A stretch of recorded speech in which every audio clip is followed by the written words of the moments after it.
knows you and who knows the value of your work. Sawa sawa. Make sure you do good work. Like Arnold Schwarzenegger says, do good work and advertise. And that advertisement does not mean erecting billboards along Wayakwe or Thika Road or at the entrance of USIU, the screen that is there. It means so many things that we'll be talking about today. And some of the simplest things is even texting your friends on WhatsApp and telling them exactly what you do and how you support businesses, the product and the services you sell, and asking them for referrals if they cannot buy from you. Now, what is strategic communications? Anyone? Anyone who would like to try? Yes? I was going to answer, are you looking for audience participation? Yes. I think strategic communication is... What you do and then the answer. All right. How you guys doing? My name is Lucini Donzo. I'm a digital entrepreneur and author and speaker. What I do, I help scale businesses online to six-figure, over $100,000 to $1 million. But what I believe, based on your question, strategic communications is basically having a clear way to articulate your business to your service provider or whoever is in service for your business. So just having that clear way to articulate it. That's my response. Fantastic. A clear way to articulate your... Hamujasikia hiyo Kiingereza? A clear way to articulate your business to your target audiences. In communication, we call them stakeholders. So strategic communications, in the most simplest definition, is just communication in a strategic way. And since we are all in business, it means being clear and very effective when we are communicating to our customers, our teams, our suppliers, and even the government, because there's something called government relations. A small definition, just to help us, for those who like putting down definitions. So strategic communications is how businesses intentionally build trust, visibility.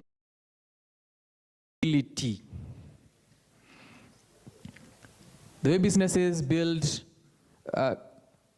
intentionally build trust, visibility, and credibility. But how do they do this? Through what they say, how they appear, because people will always judge those AI-generated posters that you keep posting all the time, and how consistently they communicate. Consistently does not mean posting on LinkedIn 20 times a day. It can mean posting once a month, and you are consistent. You're making 12 posts every year. So that is what strategic communications is. And it helps us, among so many other goals, it helps us in achieving 3 goals. Number 1, the goal that we awareness. Whatever does not exist. There's somebody who is in the room that you know, but you have not seen them, but according to you, they are not yet. Ulikuwa huko. And that is the simplest way. If you are not visible in the eyes of those who really matter, it means you do not exist to them. So that is one goal of strategic communications, awareness. Number 2 is credibility. The person on the control room, please go to the next slide. The second goal is credibility. What is credibility? Anyone from this row now? This column. Anyone would like to try? This is also a moment of fame to tell us about your business. Anyone would like to try? Please use my laptop to project. That thing messed up my presentation. Anyone? Does she have more Kenya? But my name is Jasmine. Of course, you know please that. Stand. Oh, all right. Jasmine Karaoke. I'm a strategic communications consultant, but credibility is the ability of to be able to vouch for you and have confidence in you, in your business, in your character, and in everything that you do. Could you repeat what you... So I said credibility is the ability that people can have to vouch for you, to say that this is a person you can work with. I can vouch for your character, I can vouch for your business, I can vouch for what you do and say that indeed you'll do a great job. What is vouch? Speak for you. Speak for you. I can have more Kenya. Yeah. Having trust and confidence in a person and in a business. Let us appreciate Jasmine. You have to appreciate me well. Thank you. Credibility. You know, when you see me here, I'm struggling because the slide I am in is 2 slides before this one. So I'm supposed to speak whatever is on the screen 5 minutes after this, but we will forgive the person, right? So credibility, just like it's the level of trust and confidence that people have in you. It could be based on how well you have communicated and articulated your products, your solutions to your community, or by getting an endorsement. An endorsement. If Elvis comes here and tells you, the lady in white and specs, she's really good in digital marketing and she's the best person to handle your social media. Who know Elvis? Are we going to give that lady work? Because we know Elvis is knowledgeable in digital marketing. So getting people who can endorse you also is very important in making sure that in their circle. The third goal is retention and growth. Now this is where it gets interesting. Retention and growth. How many of your customers keep coming back?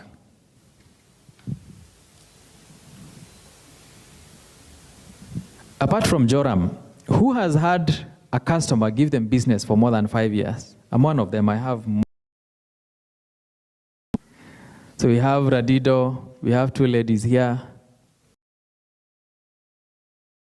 Anyone who would like to share with us how they have been able to do that?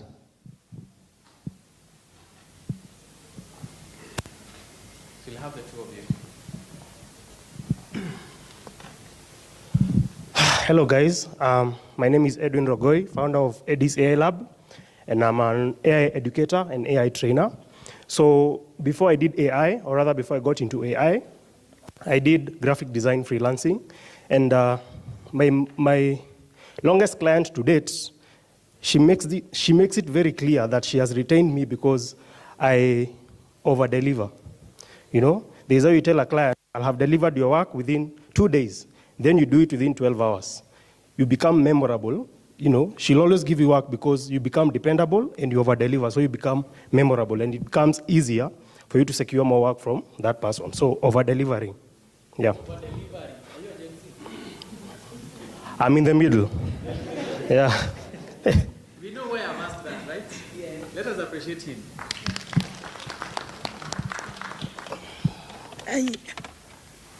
You can guess my age.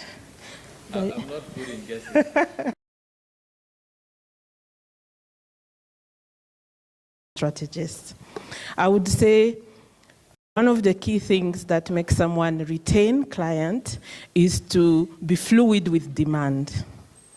When you put your offer, always be flexible into responding to the current demand. So we use a formula called the drop effect. You see the way the rain falls and it touches different things. Tailoring your offer. Be fluid in what? In demand. Kwani nasikiza nikiwa peke yangu? Ladies who had raised their hands that I want to hear what they have to say. The lady in red. Good morning, everyone.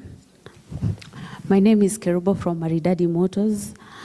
Being able to, first of all, to retain a client, you have to be, you have to make sure that you understand the client's needs before being able to communicate to your clients and understand their needs in the first place before you can be able to deliver. And consistency.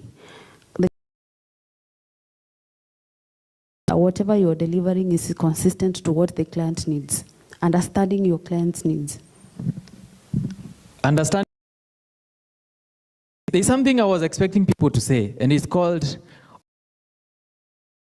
customer experience. It encompasses all those things, but at the same time, feel and have confidence in you is extremely very important. Hi, Margaret. Good to see you. I don't know why I have so many people here that I've known for over 10 years.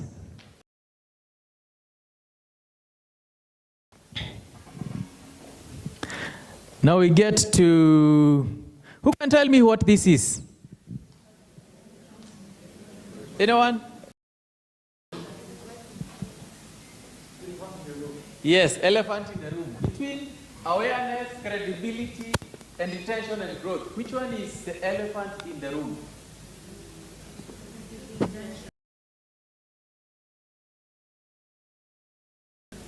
Retention, credibility. How many are in for?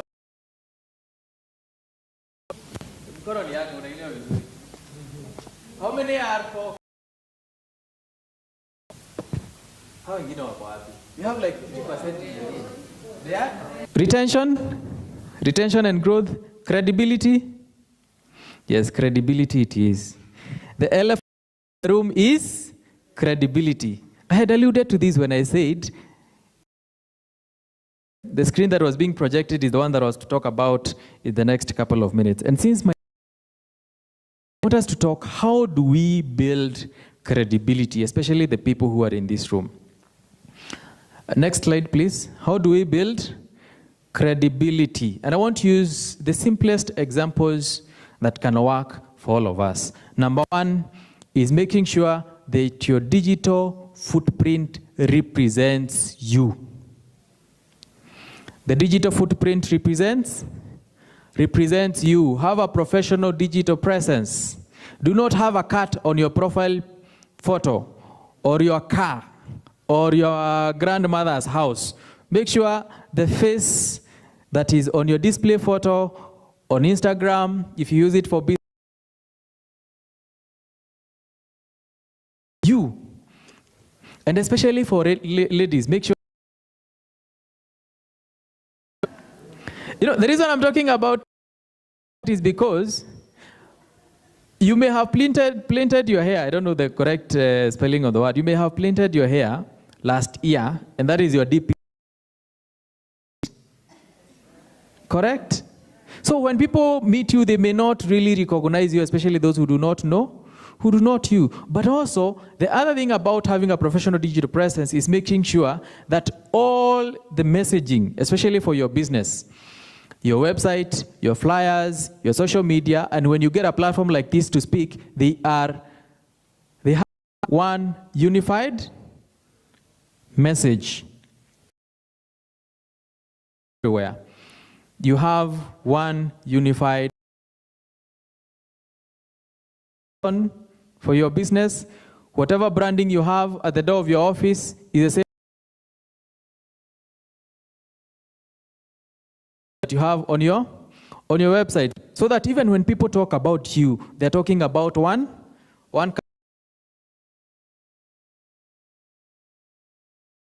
about that. And then number 4 is build founder visibility and demonstrate.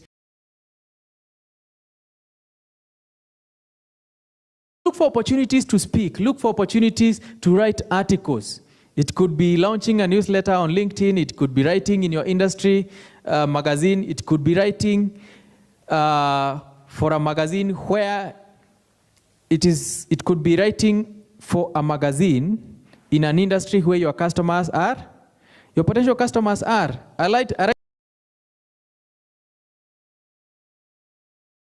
You will discover I reduced because now I write in industry publications, because that is where my business is coming from.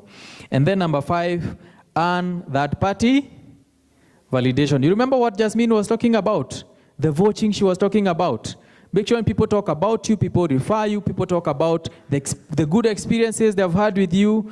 Go to the media, appear in media interviews, appear in industry segments, giving op-eds, have testimonials, and also, like I've mentioned, speak in events. It could be in-person events, like I've been speaking in Nairobi Startup Summit for the last 4 years. And many other events that Eugene keeps organizing. I will always be there. And I know the reason he invites me is because I provide value for his audience. And the reason I keep coming is because I get business from his audience. If I never got business from speaking in the 4th Nairobi Startup Summit that we had at Sarit last year, I couldn't be here. True or not true? Even all of you are here because in one way or another, you are expecting this event will increase, will inject some cash in your bank account. Sindio Joram?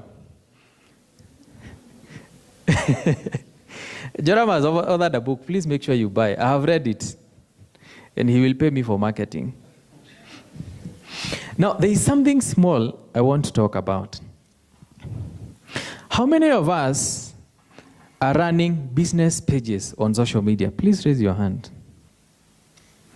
You have a business and it has social media pages. Mkono vizuri tu. Now, how many of us in those pages have wished people or have done a poster on Happy New Week or Happy New Month or Happy whatever? Just raise up your hand. Now, how much business did that post bring you? The gentleman in a cap. How much business did that, wishing people Happy New Week, Happy New Month, Happy Easter, Happy Eid, Happy what else? Happy Christmas. Sorry? 6 figures. You wished people a Happy New Year and they gave you business. They attended their family? Maybe you can share.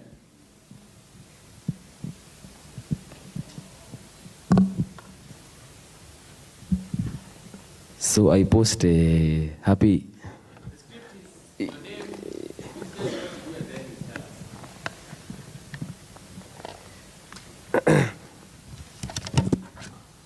So my name is Hassan Mutua. I'm a mini Muslimu Mkamba, msicheke. So what I do, I'm a designer by profession. I'm a software engineer. I design things technically and also fashion designer. So Happy New Month, Happy Anniversary and stuff. I try to outdo the way the guy said. If it's a graduation, I attend the graduation. The family reunion. And the guy paid for me a very serious, he gave me a very a deal like that. 6 figures, nice hotels and stuff. Thank you. So as I post, Happy New Month, my client has a graduation stuff. So I post in my happy graduation, I see your son. Actually, I used to sleep with in the same room with watu kitu mingi, but ni activism too, basically. Ni social enterprise. So it's most, it's hard to understand, but to me, Cindy, who else wished people happy Valentine's and they got business? No, this is People who connect to us through our lifestyle, through common. Someone would love to see me nursing a cat, nursing a dog, and that will be our point of entry for connection. I think that's what he wanted to. People happy Valentine, celebrating love, celebrating whatever it is that you're celebrating can also be a point of entry for connecting with your prospect. That is a fantastic view by Alice. Let us appreciate her. But now this is the point that I wanted to make in less than 2 minutes. I want you to audit since January, actually for the last 15, 17 months, since January last year to today, and ask yourself where most of your business came from. You do attribution. How many came from referrals? How many came from Facebook, LinkedIn, TikTok, website, events? Audit all that. And then you ask yourself, where exactly am I spending a lot of energy and a lot of activity, but does not give me returns? Can you find any just by thinking through it? Like for me, we stopped, we Google and websites. That is why you see on Facebook, on spend so much time your media, but our clients are coming from our investing more on search engine optimization, the user experience on our website, and in that space. This is, if you scan there, you will find me. No, I was just gonna post last year. It brought me no clients, so we just focused on money, and I will stick with that for the rest of my life. So what he said, like, if you're doing something that doesn't work, just switch up and do something that have been working for you.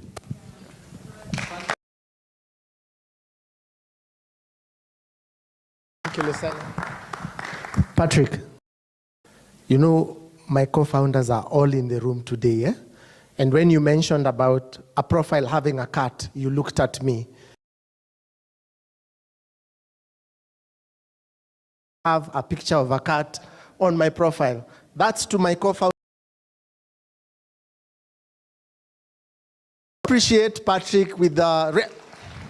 We were taught how to do it. So this is what we do. Let's give him the rainfall clap.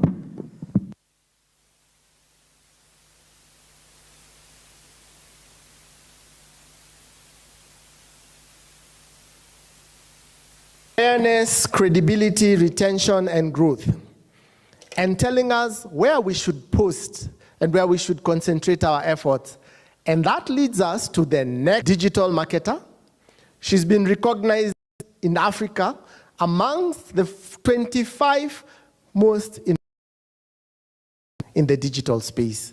And she will be coming to tell us, now that has told us, do not tell people Happy New Week, Happy Afternoon, Happy Birthday.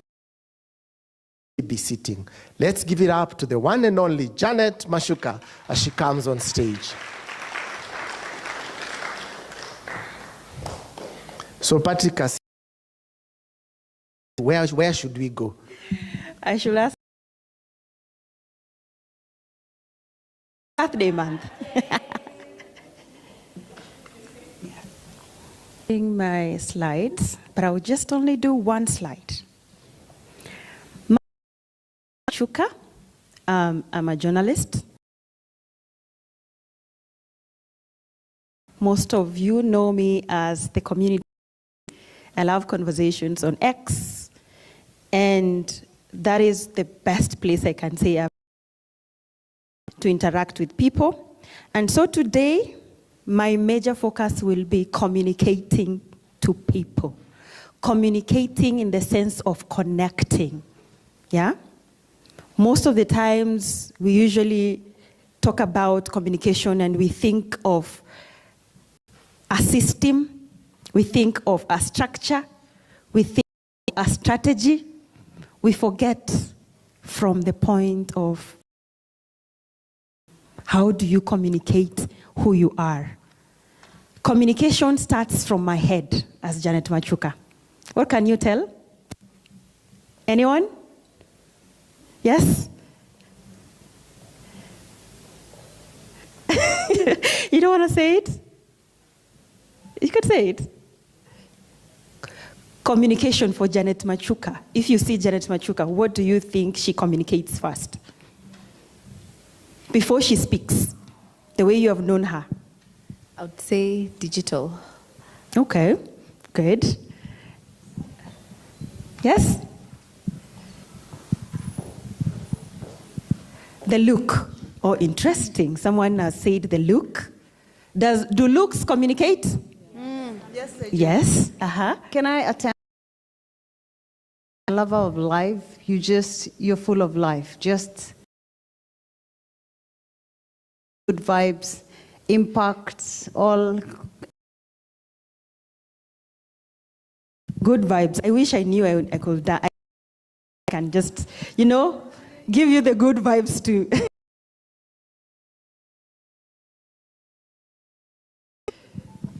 Hi, my name is Jennifer. Yes. I would say consistency, and it's because of the hair. Oh, thank you. Finally.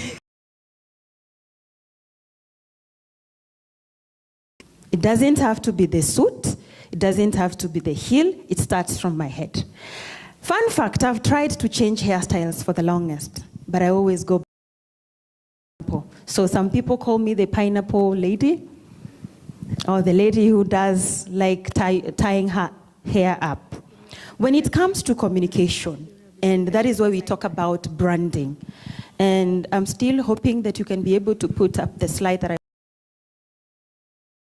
comes to communication, I want us to think about branding. Think about the businesses, the people we meet. The first thing that draws us to people before they speak is how they look, how they smile, how they approach us, right? There are people who are quick to embrace others by hugging. There are people who are quick to stretch their hands. There are people who are quick to wave the hi. So how do you communicate before you open your mouth? Your business has people behind it, but before it speaks, how does it communicate? If you're using your visuals, how do they look and feel? Are they crispy? If it's the videos, do they bring in the humanity, the personality of that business? I know we constantly talk about have a brand voice. But our voice has to be a voice first before someone knows your voice. It can be in terms of how you structure your message, yet the text you post on social media. I think the team might be having an issue. Good, I can continue as they think of having the access. I wanted to share a funny poster, but I hope you will share that because I really wanted that slide too. Things I have learned. Sometimes we focus so much on business, we forget about us individuals. Right now, when you walk into rooms, who is going to present that business to other? Who is going to sell the story of the business? It's you. To be heard, but be understood. I started community conversations on social media. All the time I could think about the topic. But I came to learn as time went by that when it comes to making people understand you, you don't behave like you know it all. Now let me break it down on what I mean. Have you ever wondered why some to simplify the complex language into a simple language? Case example, seen agribusinesses who deal with agri-tech, and most of the time they will talk about we want to simplify whatever we have, because when you talk about agri-tech, AI technology or AI-powered sensors, it sounds like a language a farmer cannot understand in the village. So what do they say? They're trying to break it from complex to simple. What is the anchor? Communication. So for communication, I know some of you will be like, I need to sound so polished so that people can understand and know I'm the right person. No. I want you to think of it from this point. I want that one person to understand me. Not to hear me, but understand me in a language that is simple, in a language they can feel like they know some bits of what. Started the community, we were 2 people, 2 founders, and some of the times someone will come up with around AI, or rather artificial intelligence. Ideally, if you see a topic on artificial intelligence, how many people would like to join that conversation? Just artificial intelligence. Oh, interesting. Use artificial intelligence for your personal brand. How many?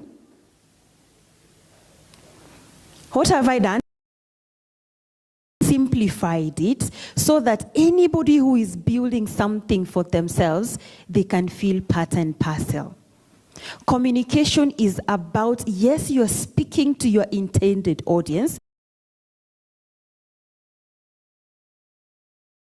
That intended audience, okay? Just the same case as the farmers I was using as an example. You're selling an AI technology for them. Yes, AI-powered sensor. But do you think a farmer in my village will understand what? No. I'll need to tell them, break it down a little bit and say, we are going to use technology or sensors to actually help you. Temperature. Now you break it down. That will understand it.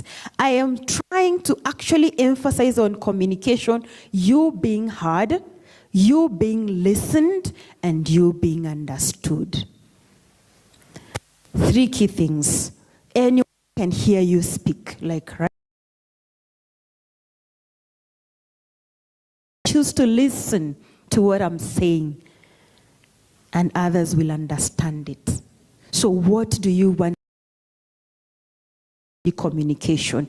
If you want to communicate from an NGO point of view, who do you want to understand you? Maybe you're talking about maternal health. Who do you want? Are they in the city? How do you break down? Are you using their language? How is the messaging? Yeah? How is the structure? What is your communication system like? I'm going to do a masterclass later on. I think it's immediately after this session. And the main key thing I would like to help you understand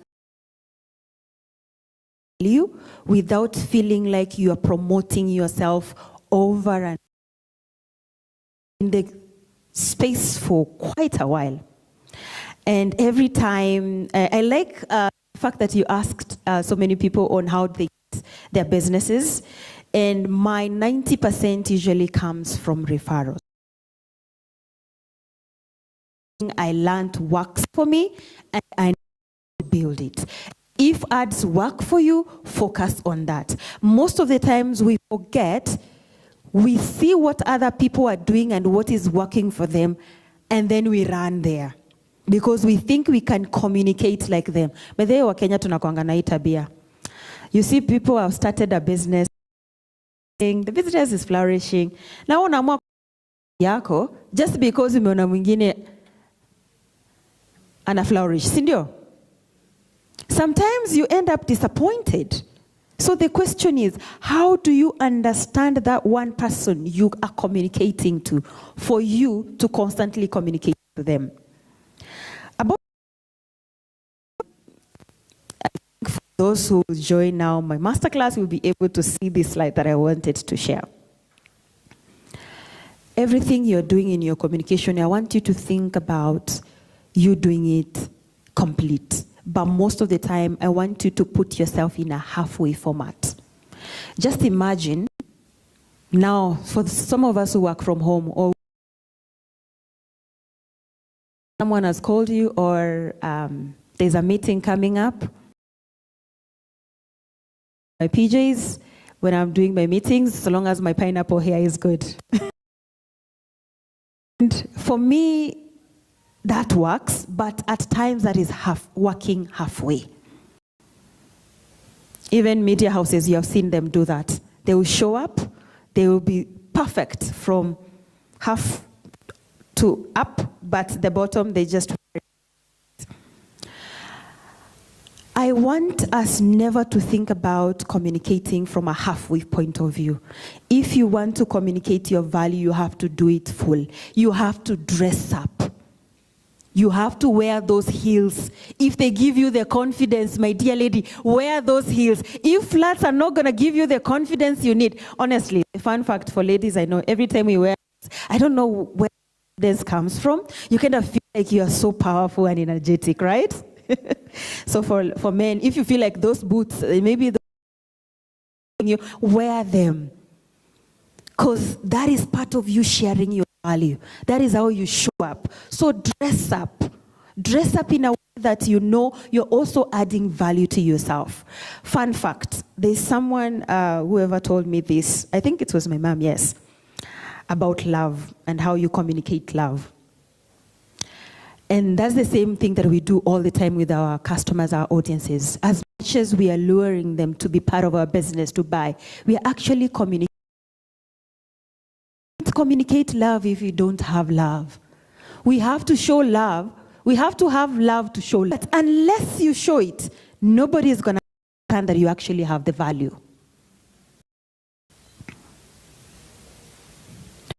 To be visible. But we don't want to share that we came to this event. We don't want to share the kind of insights that we had.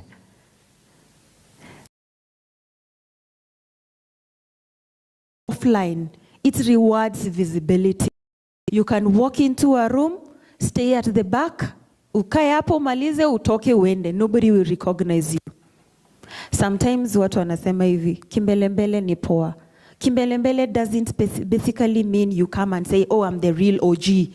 It's how you present yourself, the positions you see. There is a meme that has been shared on, I don't think it's a meme, it's a photo on social media for some of us who have come across it. It's like of a training, and then there are empty seats, and then someone is asked, where will you actually... I did this as a practical. There was a time I sat at the corner, and then it was we were having an NGO session. Photos, most of the photos didn't actually look nice. I didn't like them. The next time I sat at the center, the photos were so beautiful. It taught me something. Yeah? Sometimes communication is where you say it and what to say. Communicate something. If you sit next to the CEO, what does it communicate? Power. Yes, you're close to power. If you sit at the back, you're the timid one. You don't know. High chances are people will not even ask you a question. Okay, and others. So, this is where you sit intentionally. Oh, my time is up. Show you how it looks like to communicate your value visibly, present.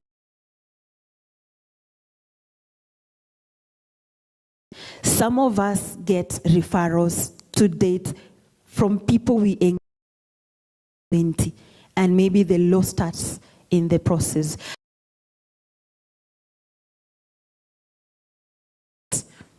And that is why sometimes, actually, I usually say this, my hair has given, just knows my name. So choose a style that, remember, you are going to communicate to one person as much as is. Do it confidently. Look at the person. Think about you helping that one particular person, and that is it. At the end of the day, people in a single day. Thank you.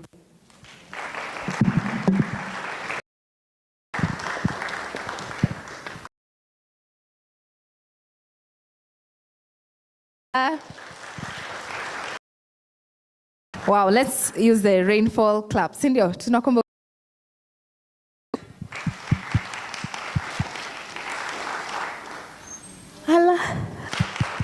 Amazing. Thank you so much. Thank you so much, Janet, for sharing those key insights. And I think for me, am I being like, are people forward to the masterclass? Amazing, amazing. Are you excited? Could you just turn to the person sitting next to you and share with them one key takeaway? Kimani brought that awareness. I was just looking at one of my colleagues who's here. She's been refusing to post on LinkedIn. And I hope she'll go home today. Yeah, post. Amazing, amazing. Just share responses in line with what you're picking from this. So you'll pick up the conversation during the break. I'll allow us at this point to proceed with our program and to bring the next speaker on stage. He is an international keynote speaker, business coach, author of The Eternal Hustle, and a former U.S. Army captain. Blending military discipline with digital strategy, he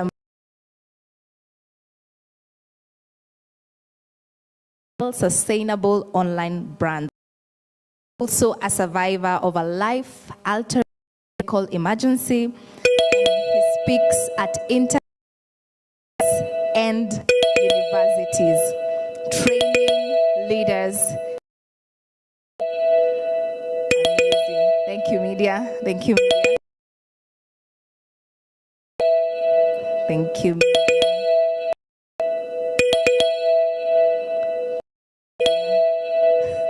Amazing. Thank you, media. Thank you, media. Great. So he speaks at international events and universities, training leaders to overcome obstacles and build wealth. So ladies and gentlemen, I'd like you to share with us at this point. Could we appreciate him?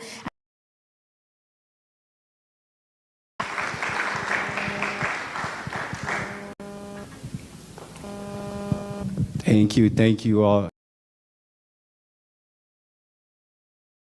Stand up, please. How you doing, Victoria? Stand up. So one thing about me, do everyone have a pen, pencil, something to write on?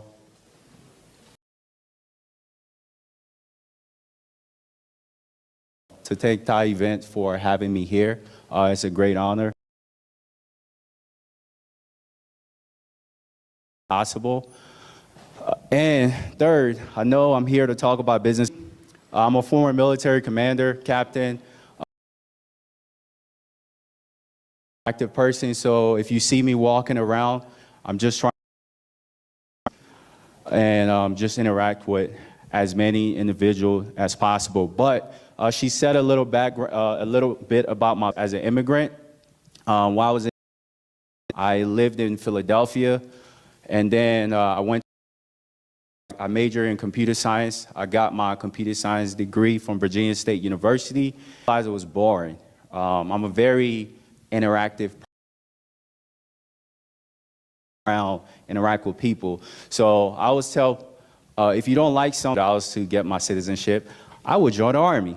So the thing, I wanted to quit while I was in basic training. It was very hard, but I ended up passing basic, and then I realized when I was enlisted,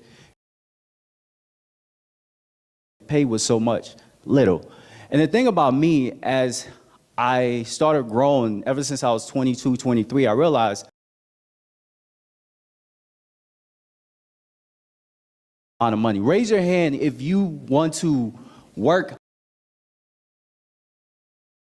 like that. Exactly my point, right? None of us like work. The pay is little. So something I realized, officers in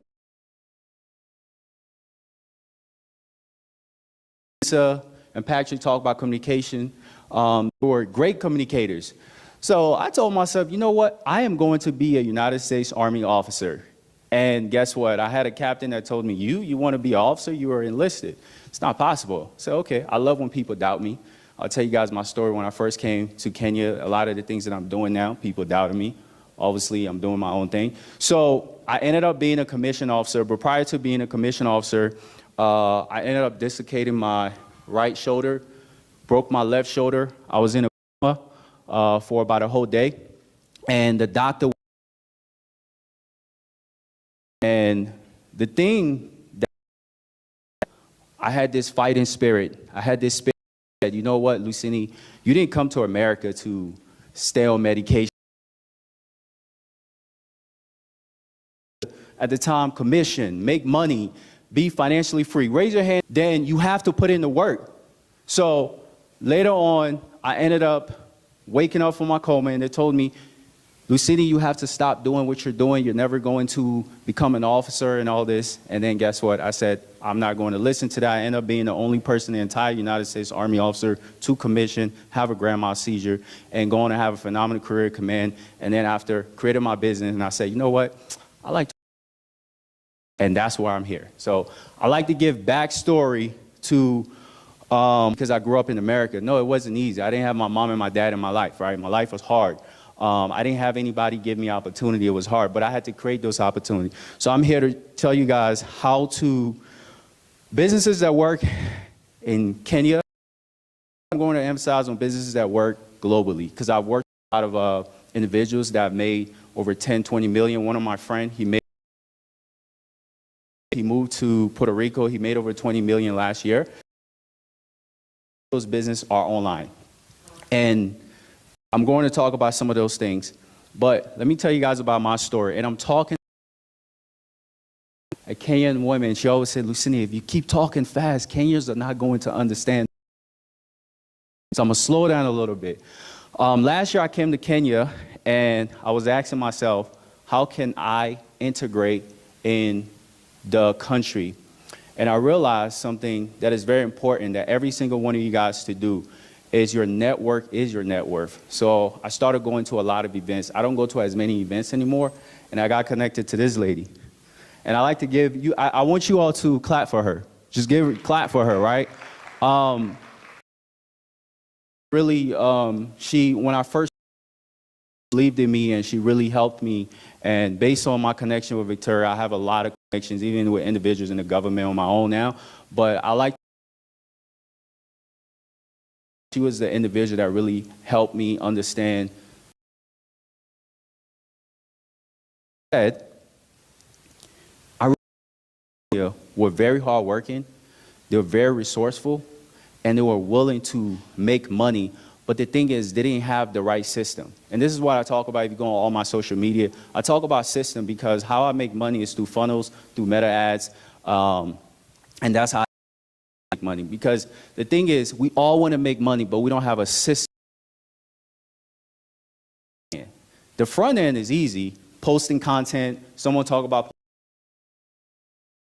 all these different things. That's easy to do, but CRM is important. How are you getting clients acquisition, right? Someone talk about referrals. Kenyan don't have a culture of lack of hard work. They have a system culture, and I want you guys to write this down. System create wealth. Write it down, everybody. Where's your pen? Down. System create wealth. System create wealth. And when you come to me, you get a free product. When you get a free product, we have an email list. We'll email list until you unsubscribe. If you buy something from me, and we ask you, hey, hey, is this from Lucini Donzo? Are you willing to join our coaching or mentor program? So you have to have a system on making money. If you don't have a system on making money, you're actually losing money. The real problem, I want you guys to write this down, is hard work plus system plus skills plus distribution equals. The economy has changed, right? Like I said initially, I don't like working hard. That doesn't mean I am lazy. I read a lot. Yesterday economy, 20 years economy was labor and time. It was labor and time. But today economy is skills attention, technology, system, and network. Skills. What is something that you're good at? I also like people shout outs, people that have helped contribute. Kent, he's been doing my videography for with him. He has a skill set. Right now I'm paying him for his skill set, right? What value do you have that you can be able to give to others? Because that's what people are going. Social media. And said this, it doesn't matter what, when I said it doesn't matter what type of social media. For me,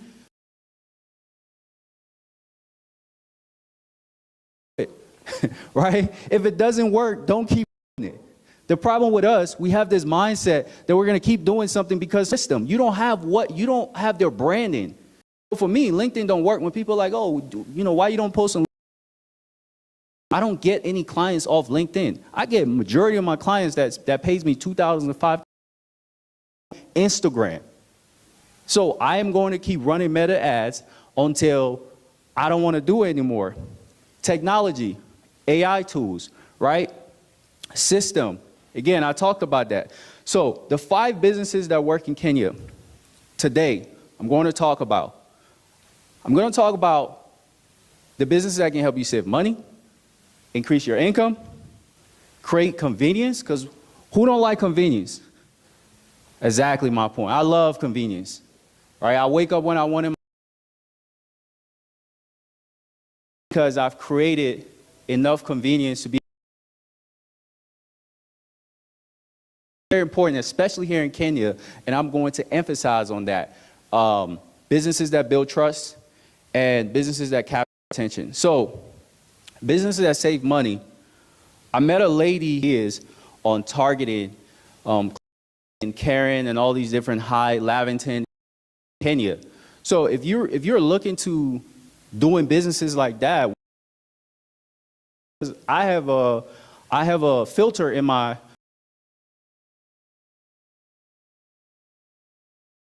$30,000 to $50,000 for a water purification. So if you want to get into a business like that, that's a business idea that you can do. All you have to do is change your target audience. Right? I've been around CBD areas. People are like, man, you're American, you always. I love learning about cultures. I love learning about business. Recently, I opened, my girlfriend, I helped her wholesaler, and she's making 30, 40 shoes, and we're buying it from a wholesaler. I mean, 30, 40,000 Kenyan shillings, I'm sorry. 30 to 40,000 Kenyan shillings, right? So it's like, you can do something like that. These are businesses that work. As a university student, all you need is 400 shillings, and she is selling it for 1,000 shillings. 600 profit, using TikTok. So these are businesses that are working, that are making money, and some of you university students are here, and Wi-Fi, and you have a cell phone, and you have data, rolling on social media, looking at what's the new trend. Stop doing that. After today, stop doing that. How to make money, right? Wholesale. Like, there's so many ways that you can be able to raise your hand. Don't be shy, man. I'm a millennium, so there you go. So these are businesses that you can do. 2 products. But the question is, are you going to do it? Right? You got to start from somewhere. When I first started speaking, I was very scared. And people told me, man, you speak so fast. Okay, that's who I am. That's my style of speaking. That's what I do. And people are like, you're always moving around. Okay, I love interaction. You can never get me to stay in one spot. That's not who I am, right? Second thing, I'm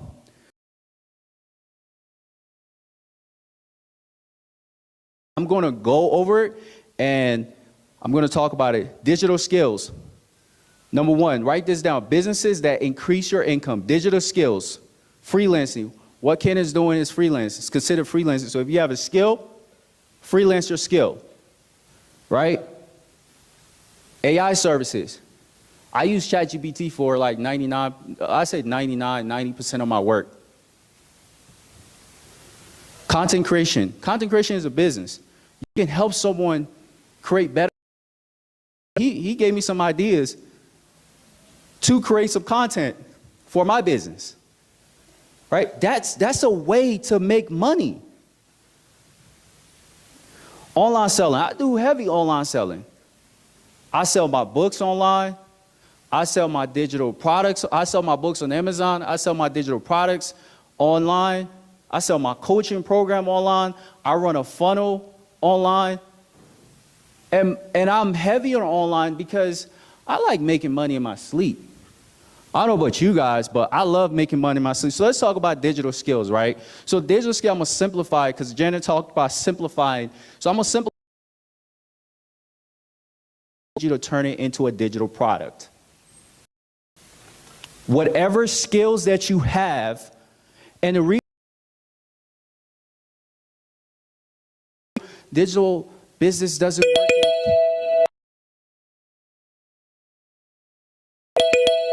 Whoo, boy. Okay. All right. So let me. Okay, digital business. Jesus, I lost my train of thought.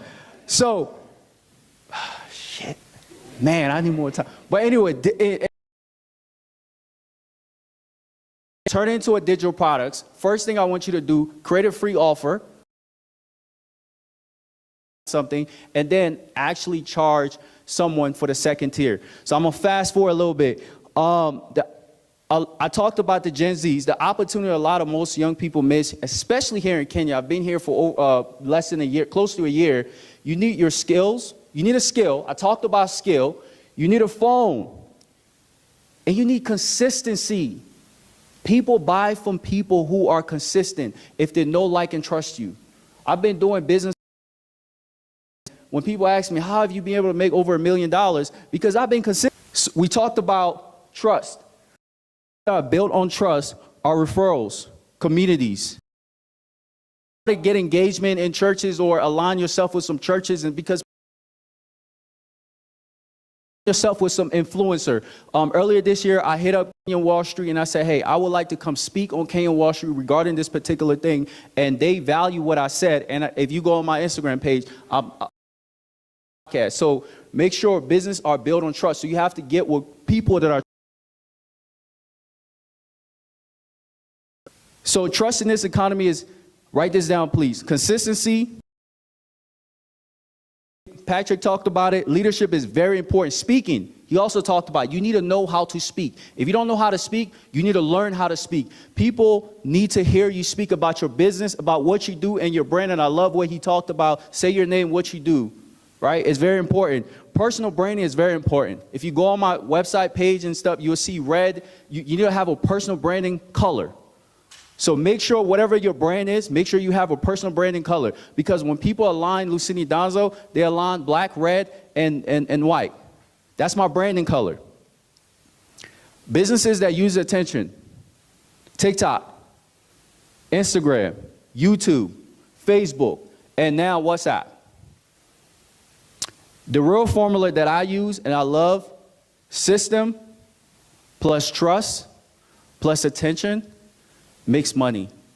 If you have a back-end system and you have trust with these individuals, i.e. Victoria introduced me to individuals, I got connected to myself, and then I built trust on Kenyan Wall Street and other places, and now I have over 153 Kenyans following me in less than a year on my TikTok, right? So that's my formula for growth, and my biggest lesson is stop working hard. I don't believe in hard work. I'm a hard-working person, but I don't believe in hard work. I believe in connecting with the right individual. Yesterday, I'll say this. I was talking to this young man. This is for all you young people out here. Excuse me if my time is up, but this is for all you young people. Never come to a person that have value and say, I'm aspiring this. Yesterday, I was talking to some tech investors and entrepreneur. And when I talked to him, I said, hey, what do you want to do? He said, oh, I'm into tech. I said, okay, see, if you were the starter, I'm into tech, or I want to be into tech entrepreneurship, then I can give you my Gen Z here. You have to be specific. Stop telling yourself I'm a be specific. I'm an aspiring communicator. Get a be specific, because when you are specific, that's how people can be able to help you. In this life, in this economy, you need discipline, digital skills, communication, and you need to know how to lead people effectively in all fields. Thank you. Thank you. So do you miss the military? The military? Some days I do, but I like my freedom. Okay. Yeah. Thank you. Have your seat, and then we appreciate you. Thank you so much for being passionate about systems and discipline. And for all businesses, whether you're an systems are a must. So let's accord him his flowers while he's still here.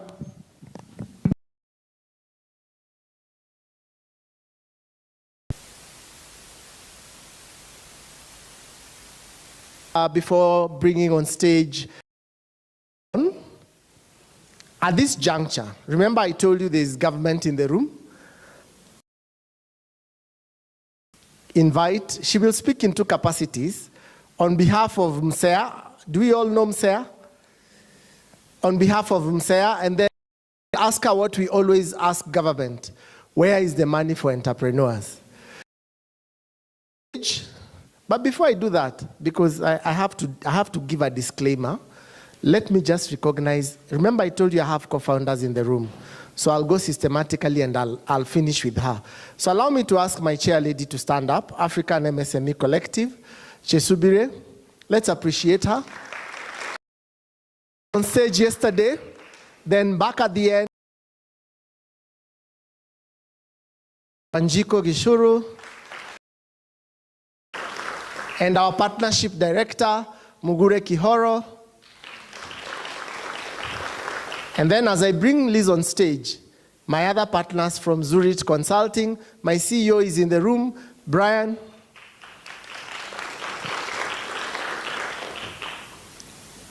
Tafadhali nisikose mshahara next week. Mulijua mahali nilikuwa. Allow me to bring on stage. Liz is a PhD. She's authored a book and she'll be speaking in two capacities. But as MSEA, where is the money? We've been told to go start businesses, put skills, advertise accordingly. Where is the money, Liz? Where will we get this money from? Let's appreciate her as she comes.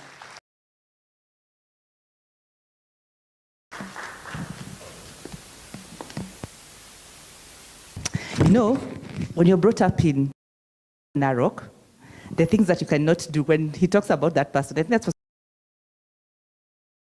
But Joe always pushes me out of my. He has called me doctor many times so that I can actually speak to my professor. It's been 10 years, so I'm getting, yes.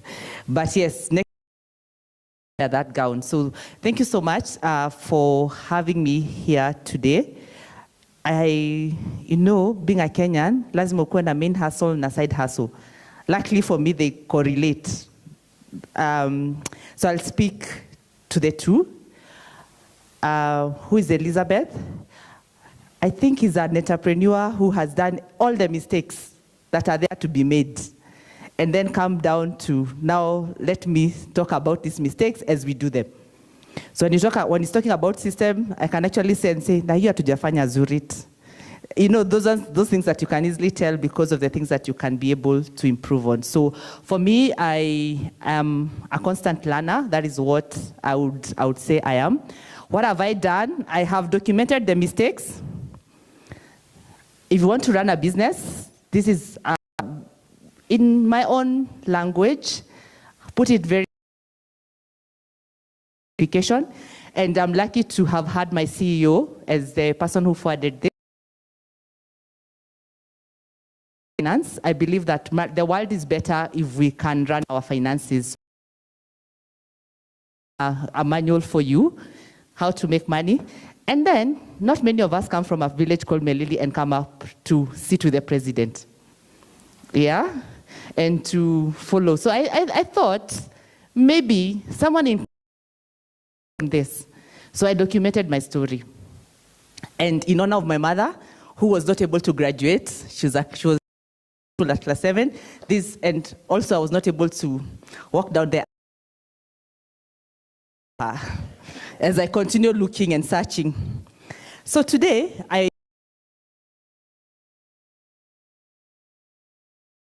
authority. I'm sure most of us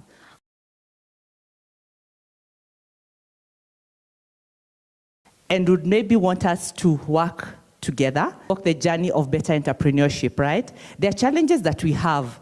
There are things that we can do better. So the question is, how do we continue and how do we help each other? So for today, I want to go with this principle of mambo ni matatu. Only 3 things that I'm going to talk. And definitely, you start with where you wake up every morning to talk about, which is capacity building. I feel that there is a lot that is happening on the capacity building space. The authority is required to actually capacity building. So as we even get to the next phase, is this: how do we make sure that entrepreneurs actually get something that they are paying for? How do we make sure that at least the people who are coming towards this capacity building, we are helping entrepreneurs that journey together? So we are mandated by law through our act to make sure that capacity building, we capacity build the Micro Small Enterprises Authority. And here we'll definitely be asking for your help a lot. So we are. How do we create systems? How do we create systems? Because 80% of our GDP is waiting on us. We cannot continue if we are not well structured. So that we as the authority will be continue working on. So the business development meant to you on that conversation. The other big conversation is about creating access to markets. How many of the ESC markets that happen every November? Show of hands. Then, so we will definitely pull up our socks. So we are again mandated by the law to make every year in November, I think October or November, we actually look for entrepreneurs who are doing something significant, aggregate them. The government provides capital, not capital, transportation and logistics, and we take you to the ESC market. So what happens is you have to register with us, so that you can be able to access your what is it called, export readiness. And actually, maybe I will send to Eugene a tool that we have developed, which is an export readiness tool, so that we can actually see where you're suffering. Where do you need help? Do we need to speak to you, or do you need to speak to KEBS on your behalf? Because that is what we need to do. We will not be able to run if we are not able to handhold you and work together. Then finally, creation of ecosystems. This is one. The other things about the sectors that you are conversations that we are really going to be walking this journey with you is, and we can be able to track you and training you, because else, as we continue having conversations, we don't create systems to assist you. We continue at the same level. Let's work together. Please register with us. You can actually text me on WhatsApp at any time. I will not respond at night, but when I wake up, I will respond as the head of capacity building and actually be able to work with you. If you have an association, it will be great if we are able to register you. If you're a standalone business, again, the same thing. Remember, some of the people really benefited from what government has done. The Nyota programs, the people who are on the BDS provision services, there will be another call for KJET. KJET is really focusing on people who already organized in the various clusters. The clusters would be like things like dairy, edible oil, all those things. And there is money. So as Joe says that there is no money, so the government, I think, has put some effort or some good effort in terms of coming with that money. So let me speak slightly about something like KJET. KJET, it's called Kenya Job Entrepreneurship Transformation, something. So what happens is people who are organized in and are producing one thing, so let's say we're in the leather value chain, and we need some machinery. What the government is going to do is you contribute 50% maybe, and then they give you 50% as a grant. That way, they will not give you as money. They'll go pay for the machine, and you guys can can actually produce. I think that is a good way of handholding you. Instead of saying, I don't have machinery, how do you help me? So there are a lot of programs. The issue maybe is that we don't know, but most of these things are actually on our socials. I know, Patrick, you said that which social work. We as government, I think as MCA, hata tuko kwa TikTok. We have tried. So if you see us, follow us, because we will always be able to communicate that. So I can post there as government. Now I can put on the entrepreneurial hat quickly. So I run an organization called Zurich Consulting. At Zurich Consulting, we make money simple so that life can be better. How do we do that? We train. We've come up with various programs for training on personal finance. I think there are a lot of people who are doing BDS. So we said, watu wakitengeneza pesa, when these people make money, they can always bring it. We can always show them how best to make the best decisions. So we train on financial literacy, and we also thought, as a way of giving back, can we be able to do this on a free? So every Tuesday, have a date with us, because we do free trainings on various matters. A good example, most entrepreneurs, how many of us are truly saving for their retirement? When the leg itaenda kidogo ikatae, and when the heels will not make us confident. Yeah, the government has forced you to do it, right? Through NSSF. However, can you do more for yourself? So those are the conversations that we have, even for your people. As you save through NSSF, is this the best thing that you can do for you? So we train people on those matters. We handhold you through the process, because instead of telling you, take this, God bless you, go figure it out, what we have done is we've come up with tools, systems that you're able to grow with that. And we have been lucky to partner with some of the big banks, Diamond Trust, NCBA. We have done a lot of job with that. So we will be happy to work with that journey with you. You can go through our website, and we will be able to walk that journey with you. Again, I'm happy to have our CEO there, Brian, and our, so she's also our coach. Actually, every time we train, she's actually making me feel jealous. Every time we train, the people ask for her. You know, you're like, you're the one training. Why is Chesu Bire today? So yes, we are creating a big team that can be able to walk that journey with you. And what can I say? I think it has been a journey, but success is being seen. So now, just to leave you with the last one now, the last one of the last one. Today, as I was playing golf, you know, it's good to brag. As I was playing golf today before I came for this session, I was listening to Boss Move podcast, and I would like all of us to go, maybe, he's a good person to listen to. So one of the things he ended up at, and I think it's similar to what he was talking about, how do you create assets? One is your mindset. So your assets are your mindset, you multiply by your skill set, you multiply by your tool set. Tuko pamoja? The amount of money that you're going to make is your skill set. Sorry, you start with your mindset, then the skills that you have, and then you create tools that are able to continuously grow your assets. So if you do that very well, you can actually retire in peace and not retire. Actually, I think for those of us who are in entrepreneurship, we don't retire. We just help others come and help us, isn't it? So asanteni sana. Our books are being sold at... my books are at the tent. Please follow us on our socials. We do a lot of write-ups on personal finance because we believe the world is better if we understand more. Thank you. Thank you. Jasmine, you know, today I told you I have many bosses. Please just have a seat. We'll appreciate you as we wait for Jasmine. Jasmine? Let's appreciate Liz, and then I'll tell you what we'll do next. Lane Paul. Lane? Lane? Hi. Let's go. Thank you very much. A common thread that has been there all morning is mindset, skill set. So I think we need you guys in another room, podcasts, all of you, Patrick, Liz, Lucene. We need to have a discussion. Jasmine, the stage is yours.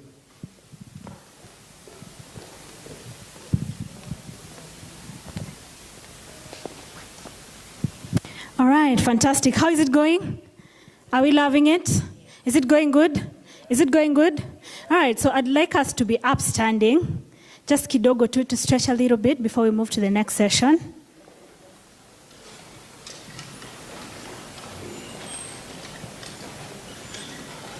So I want to give you guys a story. I love stories. I love stories very much. So I want you to have your right hand like this. Right hand, right finger. This is called the what? This is index. Okay, like this. Then the other one, like this, on your neighbor's right hand. Yes, like that. So, are we all in position? Are we? Fantastic. So, I'm going to give you a story. Every time I get to mention three in English or any other language that you may understand, you grab your neighbor's finger. Sawa? Mwenye atashikwa, you come here and dance for us. So make sure you are not caught. All right, tuko sawa? Are we good? So this is to test your attentive listening skills. Sawa? Okay, I'll give a story about myself. My name is Jasmine Kariuki. I'm a firstborn. I have 2 siblings. So we are 3.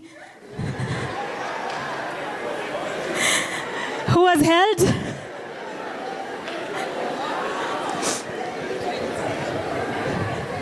All right. So if your neighbor was held, you bring them to the front. All right, let's continue the story. It was a trial. So we are 3 kids in a family of 5. Coming here, I live just around the corner. So I walked here, unlike some of you who used Ubers and others used matatu.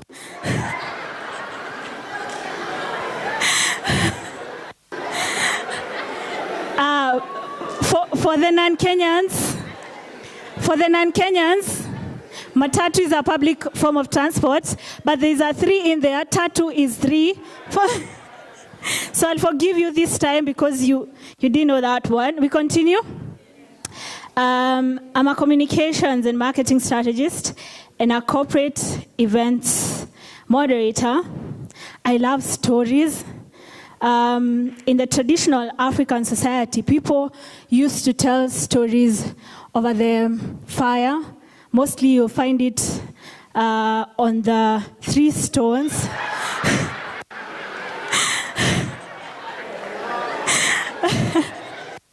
You guys are getting engrossed in my story. Okay, nani ameshikwa? Nani? Akuje hapa atudansie. You have to dance. Do we forgive them? All right, sawa. You may have your wonderful seats.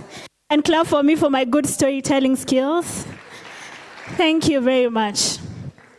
So before we just go to the next session, so we are having 2 events happening at the same time, or 2 sessions. So this is hall 1.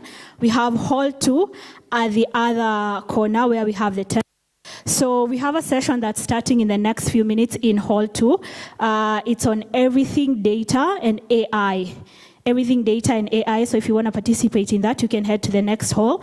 It's by Cindy Wanjiru and Alan Rope. Sawa.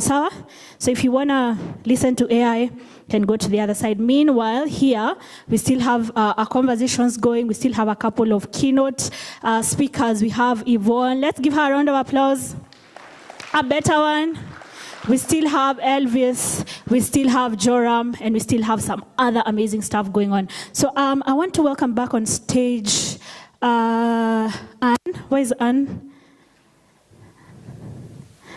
Anne. All right, Joe, you can come and just invite the next speaker. Who will take us to the next session?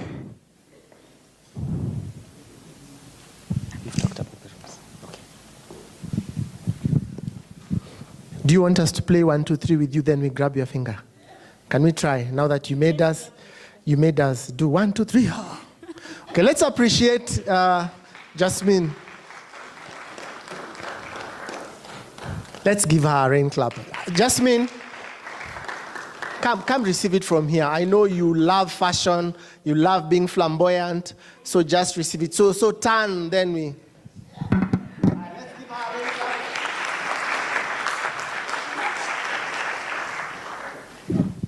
Thank you. Coming up next on stage is a lady. The first time I met her, she asked me, "Are you covered?" So I asked her, "I'm covered with the blood of Jesus. What else should I be covered with?" She said, "No. As you stand on that stage and anything happens to you, how will your family eat? Will they be okay?" I asked her, "What do you mean, will they be okay?" So she said, "It's important as you build systems, as you're disciplined, as you're marketing, and as you're taking every step in the market, be covered." I can see Maggie smiling. You never asked me if I'm covered. You should have asked me. So ladies and gentlemen, allow me to bring on stage Yvonne Kola, CEO of Laco Insurance Agency. And maybe you should also ask them, are they covered?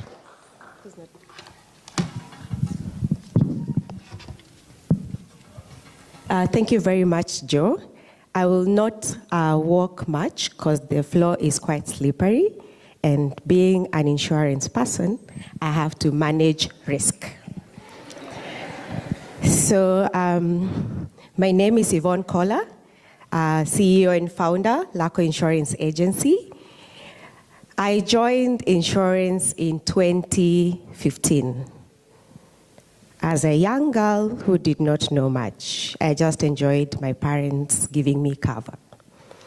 In 2015, I found Laco Insurance Agency. The reason I did that was because I had customers who kept on asking me to give comparison. What is in the market? What can I offer them other than what they already have? So that's how we came up with the company. So I'll not bore you because I know insurance is quite boring at times, but I'll try and make it real and as personal as possible. As entrepreneurs, we forget about our families. So my first point is protecting your family. When we leave our homes and go to work or attend events or travel outside the country, we leave our families behind. And we imagine that the amount of money we make is enough to take care of them. Let me tell you something. It is never enough. And that money, we do not make it so that we can use it to pay bills that someone else can take care of. And that is insuring our investments. When we insure our business, insurance takes care of the risk, and we enjoy life and take care of other things. As a business person, we have employees. These employees depend on us. Their families depend on us by default. If we do not take care of these employees, our businesses will not grow. Who agrees with me on that? If you're an entrepreneur, do you agree that if you don't take care of your staff members, your business does not grow? By a show of hand? Good. So what do you think we need to do to ensure that our staff members are safe? So the first thing we need to do as a business person is to start with the compulsory covers. The first one being WIBA. Who knows what WIBA is? I have a gift. Who knows what WIBA is by a show of hand? WIBA. Right at the back, he was the first one. Do you have a roaming mic? The guy right over there. Thank you.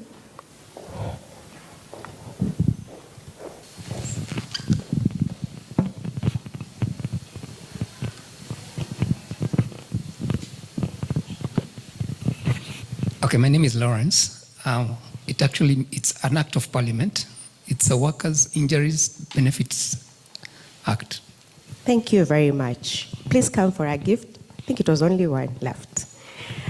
So as a business person, you need to have that coverage. It protects you from employee risk. When an employee leaves their house to come to your workplace, that employee is your responsibility.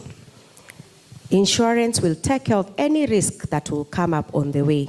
They can get involved in an accident, they can fall, and when that happens, that employee can actually sue you and get compensated, especially when they meet ambulance chasers. And you know what cover will take care of that? It will be WIBA. And it's the most affordable coverage.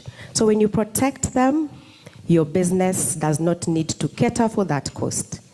And WIBA covers for 96 months of earning. Imagine if your employee is earning 50,000. Multiply by 96. How much is that? Quick math. 96 times 50. Anyone? Joram? 96 times 50,000?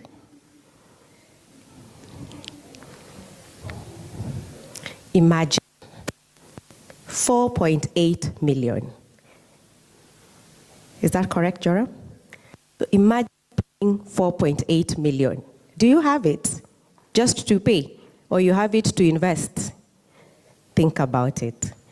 Another important aspect of investment is life insurance and pension. As a business person, you need to think about life after employment or life after stepping back and letting someone else run your company. That's where your pension checks in. Other than the government pension, have a private pension so that you save for life after retirement. The life aspect of it protects your family when you're not there. It protects your legacy.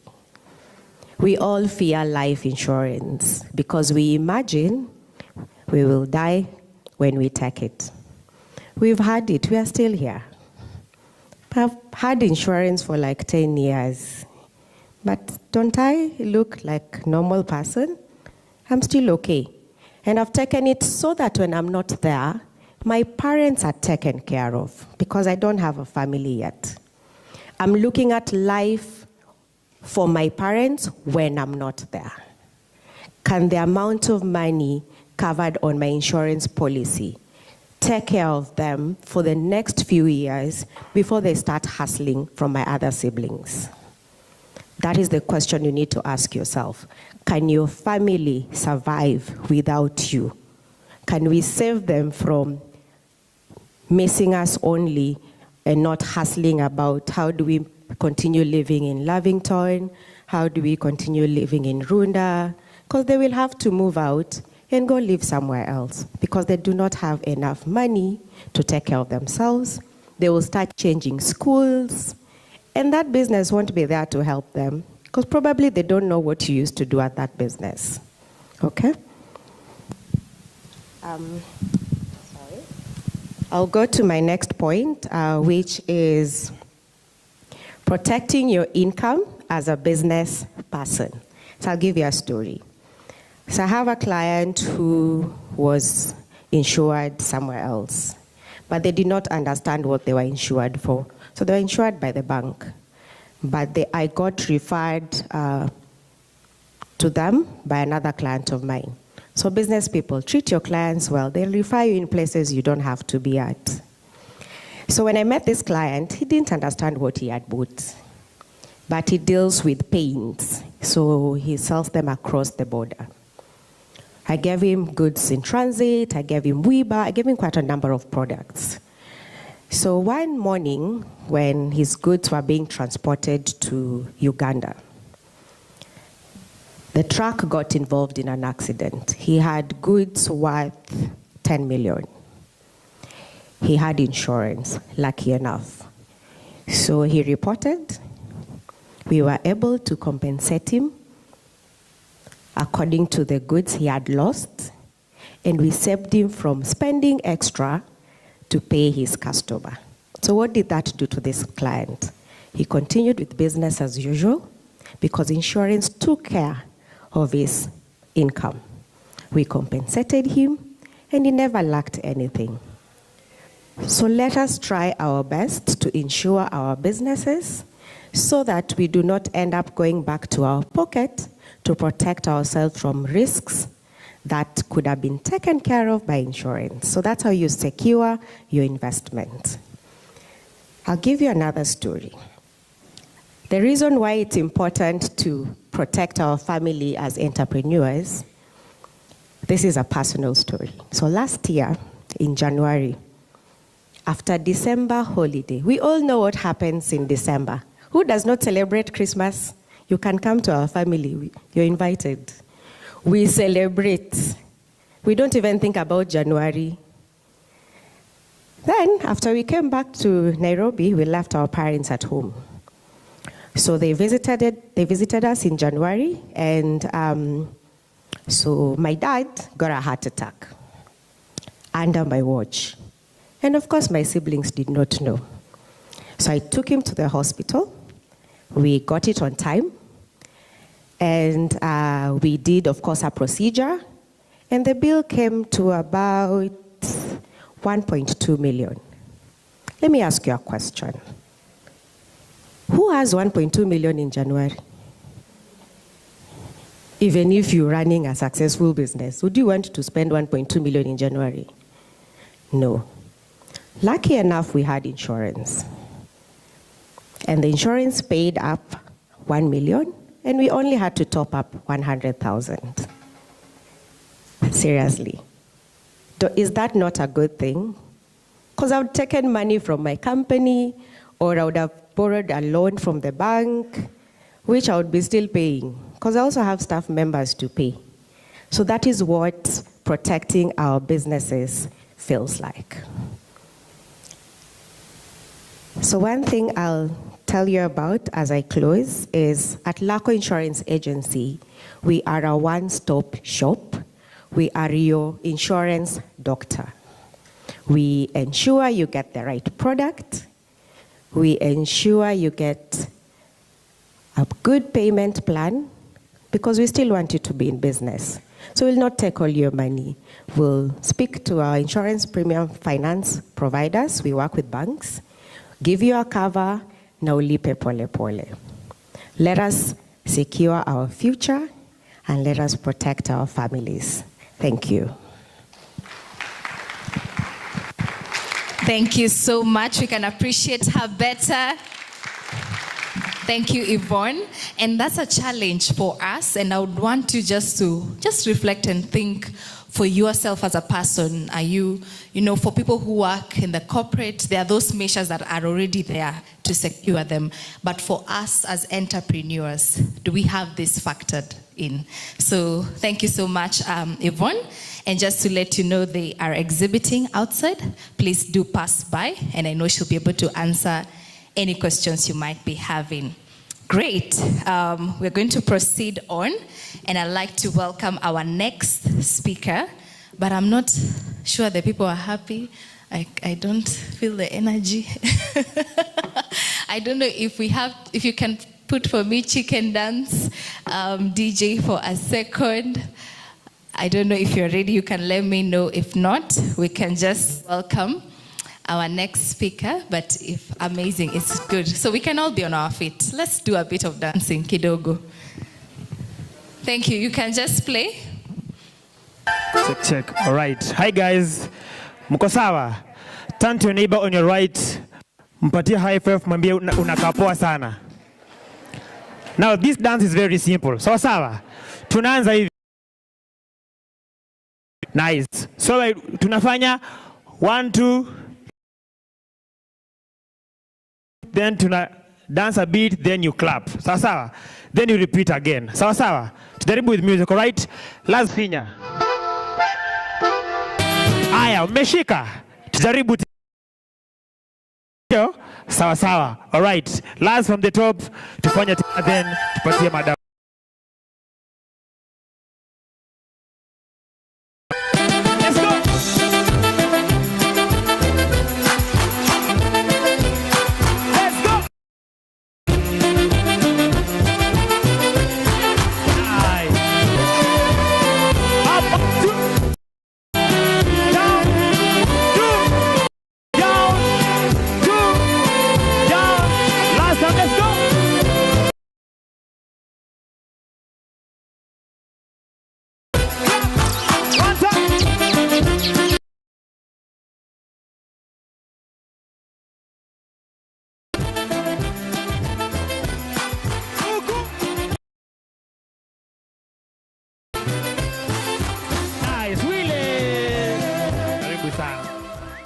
Na some icebreakers. So I need you to shout, all right? So when I say alo, you ready? When I say alo, alo, you say? Sawa. Are you ready? All right, I'm into events, entertainment, so tupatane. Appreciate the hype master. Thank you so much.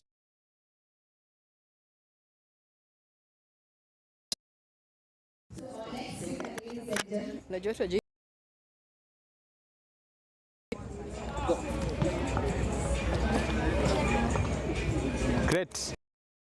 Nairobi Startup Summit, we are so excited that you made it here. Thank you so much for making it to the 4th edition of the Nairobi Startup Summit, where we're talking about scaling, innovation, investment, and inclusive growth. So we are discussing so much about tech, finance, the creative economy, and ESG, that is environmental, social, and governance. And today, being the day 2, we have a lot of conversations happening on both halls. The expo is also very exciting. We're also anticipating to have an award. And with me, I have two beautiful ladies who are going to be handling some of the conversations that we are having.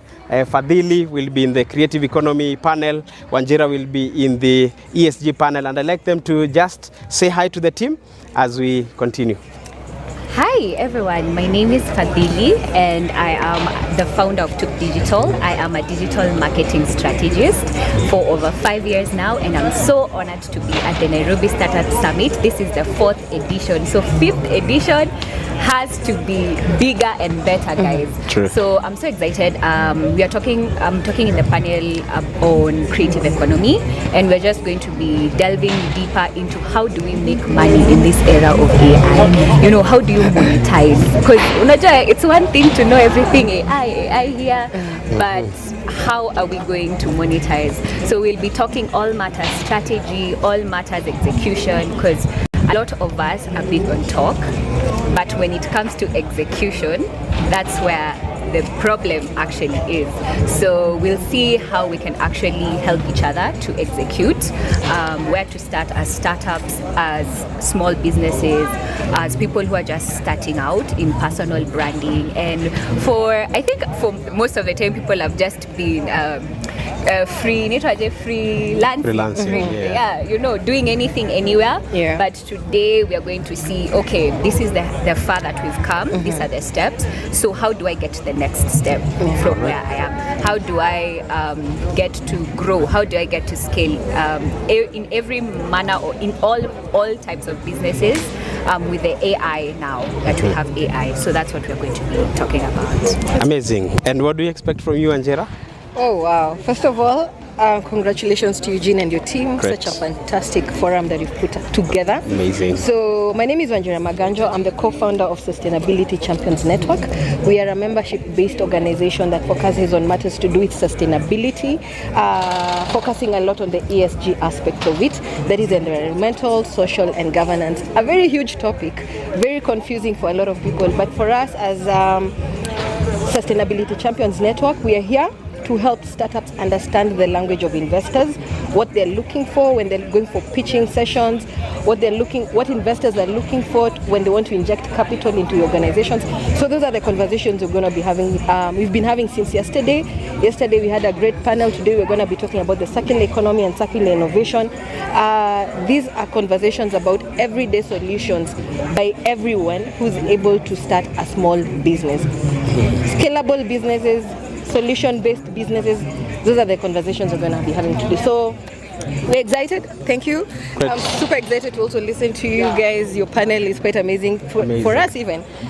Green jobs and AI, Correct. how that aligns. So thank you so much. And it's fun. Day 2 is here. So like Fadili said, edition 5 is going to be bigger and better. And we're here at USIU. At USIU. Great. And we are hosting wonderful audiences here. We have startups, SMEs, innovators, investors, entrepreneurs, influencers. Everyone that you need to meet is at the Nairobi Startup Summit. And this is day 2. We are having fun. Also gearing up for the awards later in the day. Yes. We want everyone to have fun, and as we recognize the outstanding entrepreneurs in the ecosystem. Absolutely. So looking forward to see you. Keep it Nairobi Startup Summit. Cheers. Utauma earphone.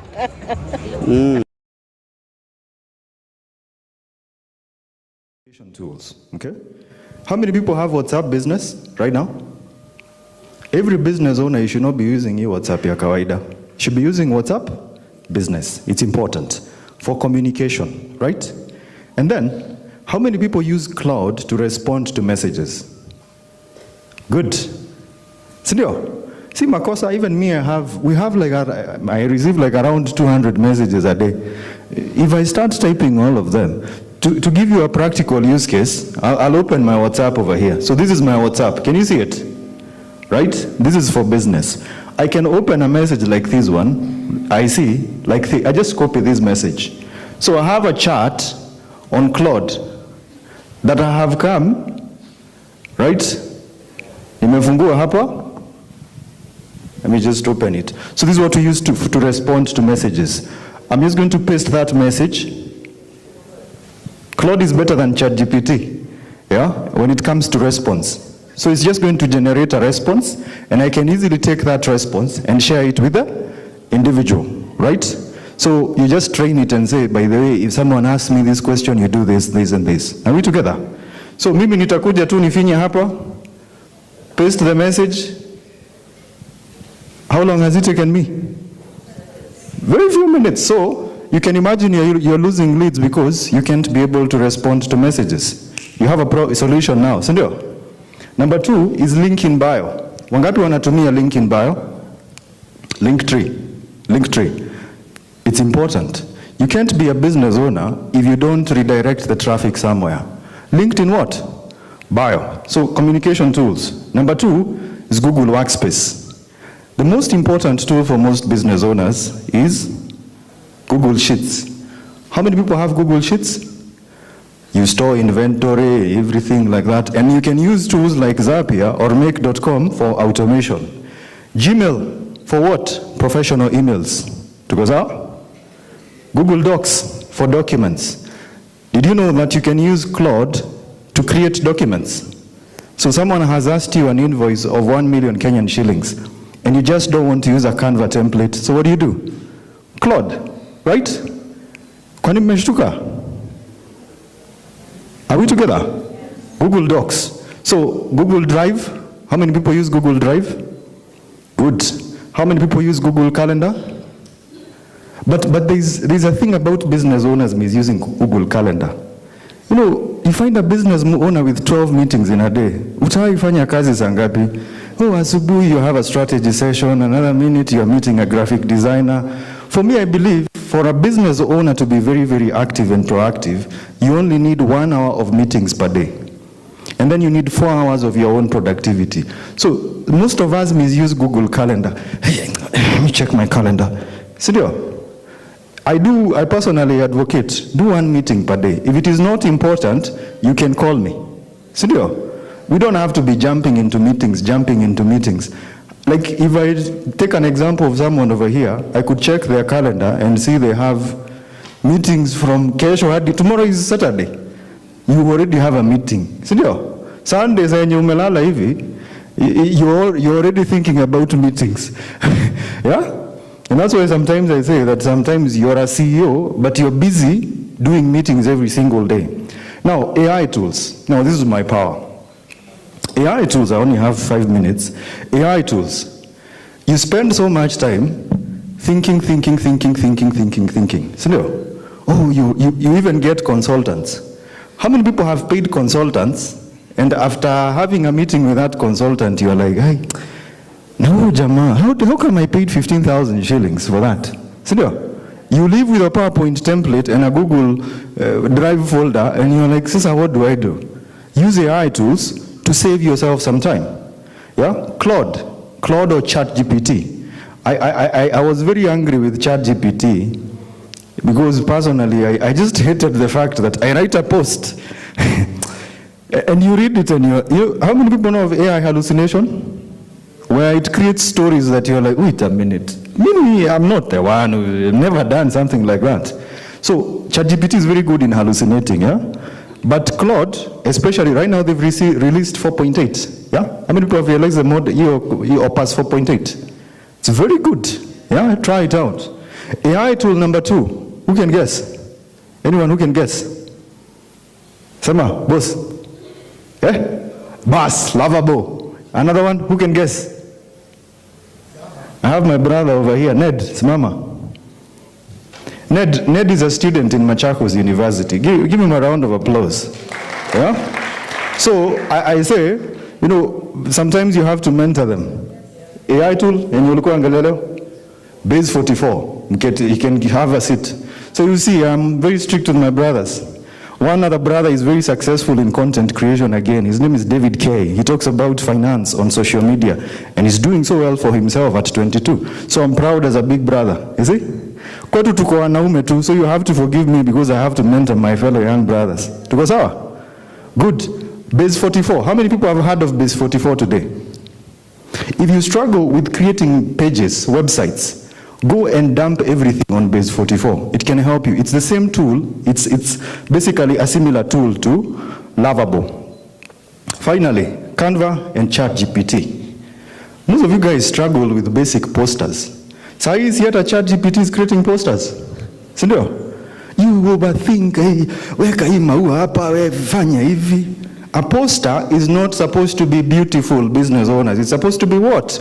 Practical and usable. Not for you, for your audience. Have you ever seen posters by Mercedes-Benz? Unakuta tu ni gari tu ameweka hapo, and then the price. But you view it because it is what? Mercedes-Benz. People forget that branding is not a poster alone. Right? Janet was talking about the whole thing about branding. So the way Mercedes communicates is the same way you're going to have it even in their posters. Like if you look at this brand in Naito, this is company which is advertising very creatively. GA Insurance, the orange insurance company. You're driving along Limuru Road and you see their billboard and you're like, hey, it looks very, very awesome. How many people have seen that? It's part of branding, yeah? So don't complicate your posters. CapCut, video editing. Video editing? Do you edit your videos? Business owners? Anyone, not only for business owners, but if you run a business, you should be editing your videos. Which tool do you use for video editing? CapCut, especially the Pro version. So if you can get Canva at $6.50 a month, and then you can get CapCut at $10, that's a budget of less than $3,000. So you have tools that you can use for content creation. Now, before you buy anything, a tool on top of chaos is just faster chaos. Let me be very clear about that. Our guy over here, he was talking about systems. If you don't have systems and structure, and then you're using CapCut and Canva and Lovable, well, it's just chaos on steroids, yeah? So you don't want to do that. Use the free version first, and then pay later. Now you find a business owner has gone and got the Claude Max plan, which is 18,750. Can you get back that money?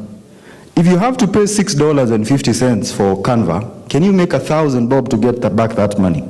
Right? If not, use the free what? The free versions. Finally, one tool at a time. Yeah? You don't have to use all the tools at the same time and then expect magical results. Okay? One tool at a time. Now, because I'm not someone who really, today I know I was in USIU. This is my first time being in USIU. So I'm trying to portray, mimi ni mtu wa USIU, so I'm trying to keep time. So I'll finalize with this. And this one is from an honest perspective. Personal branding and content creation is important for you as a business owner, right? How many people have iPhones over here? iPhones.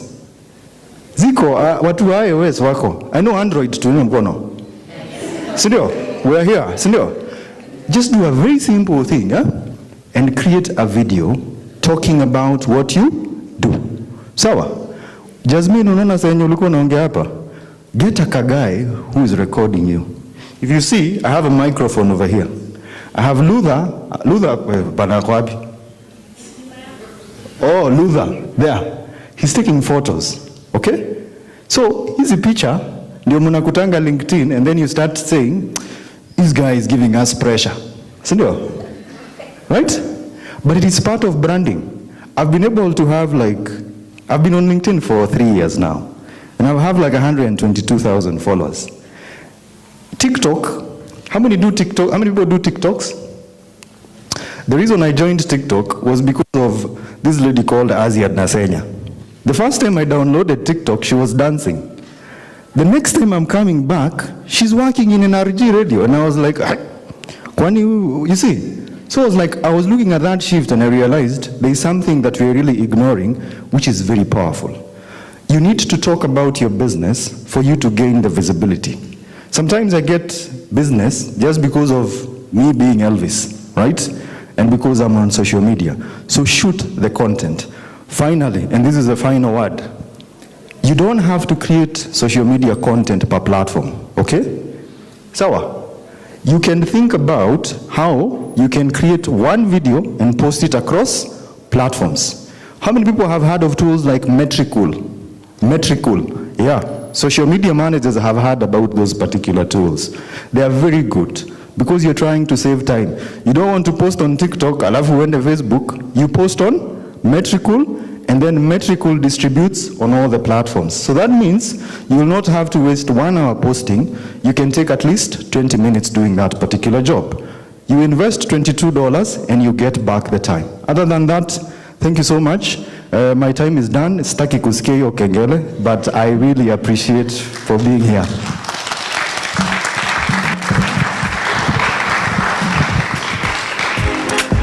So thank you for taking us back to DJ Afro. I have, anyone who's never heard of DJ Afro, look for me. I have clips of DJ Afro. Don't ask me what I'm doing with them. Let's appreciate Elvis.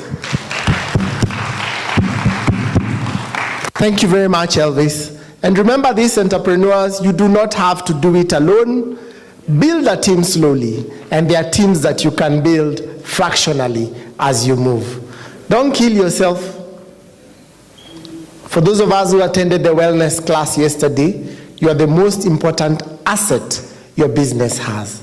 So look for people to work with, look for teams to go with. So Elvis, even you, when you are taking a photo, allow me to introduce our content manager. Mr. Tusubira, please stand.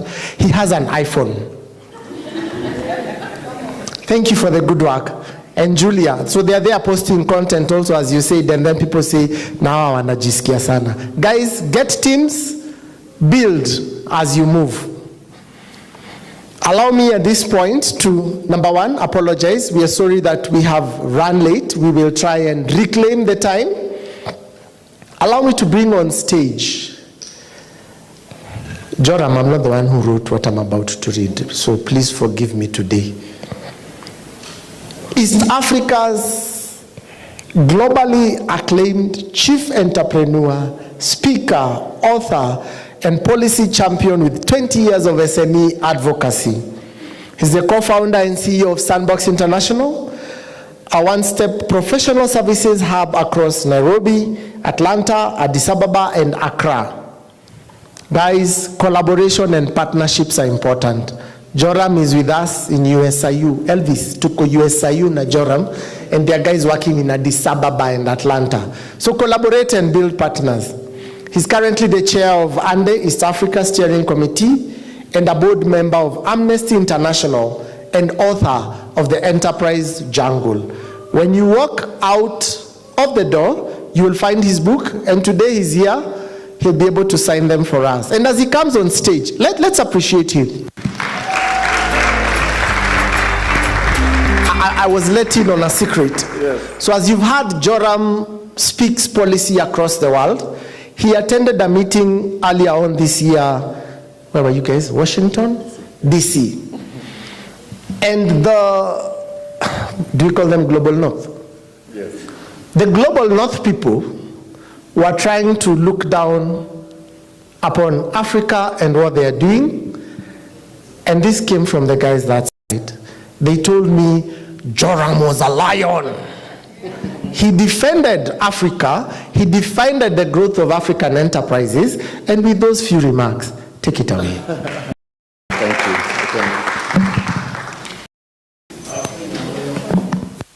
Good afternoon, everyone. How is everyone doing today? Okay, I hope you're having a good day. Time is going. I have learned so much from all the previous speakers. At least from each of them, there's at least one or two things that I've picked up. And that's because that's my attitude. I always try and make the most of everywhere I go and everything I do. Every moment has to count. We can't, spend time that we don't make worthwhile. It's interesting you mentioned that. So I have this attitude. I really do not like people looking down on us as Africans. Earlier this week, I was at an event I cannot talk about because it had US senators and all sorts of things. And I kept giving feedback to the organizers. I just feel that this event has been structured in a way that's very condescending to us as Africans. They're not interested in our views. We are here to spectate what they're here to talk about, and simply because they are Americans, okay? So I have the courage to always push back in such events. And because I've worked in the development world for quite a while, it means I do it a lot. At the event he was talking about, there was people talking about how, the world is coming to an end and all sorts of things because of the US scenario.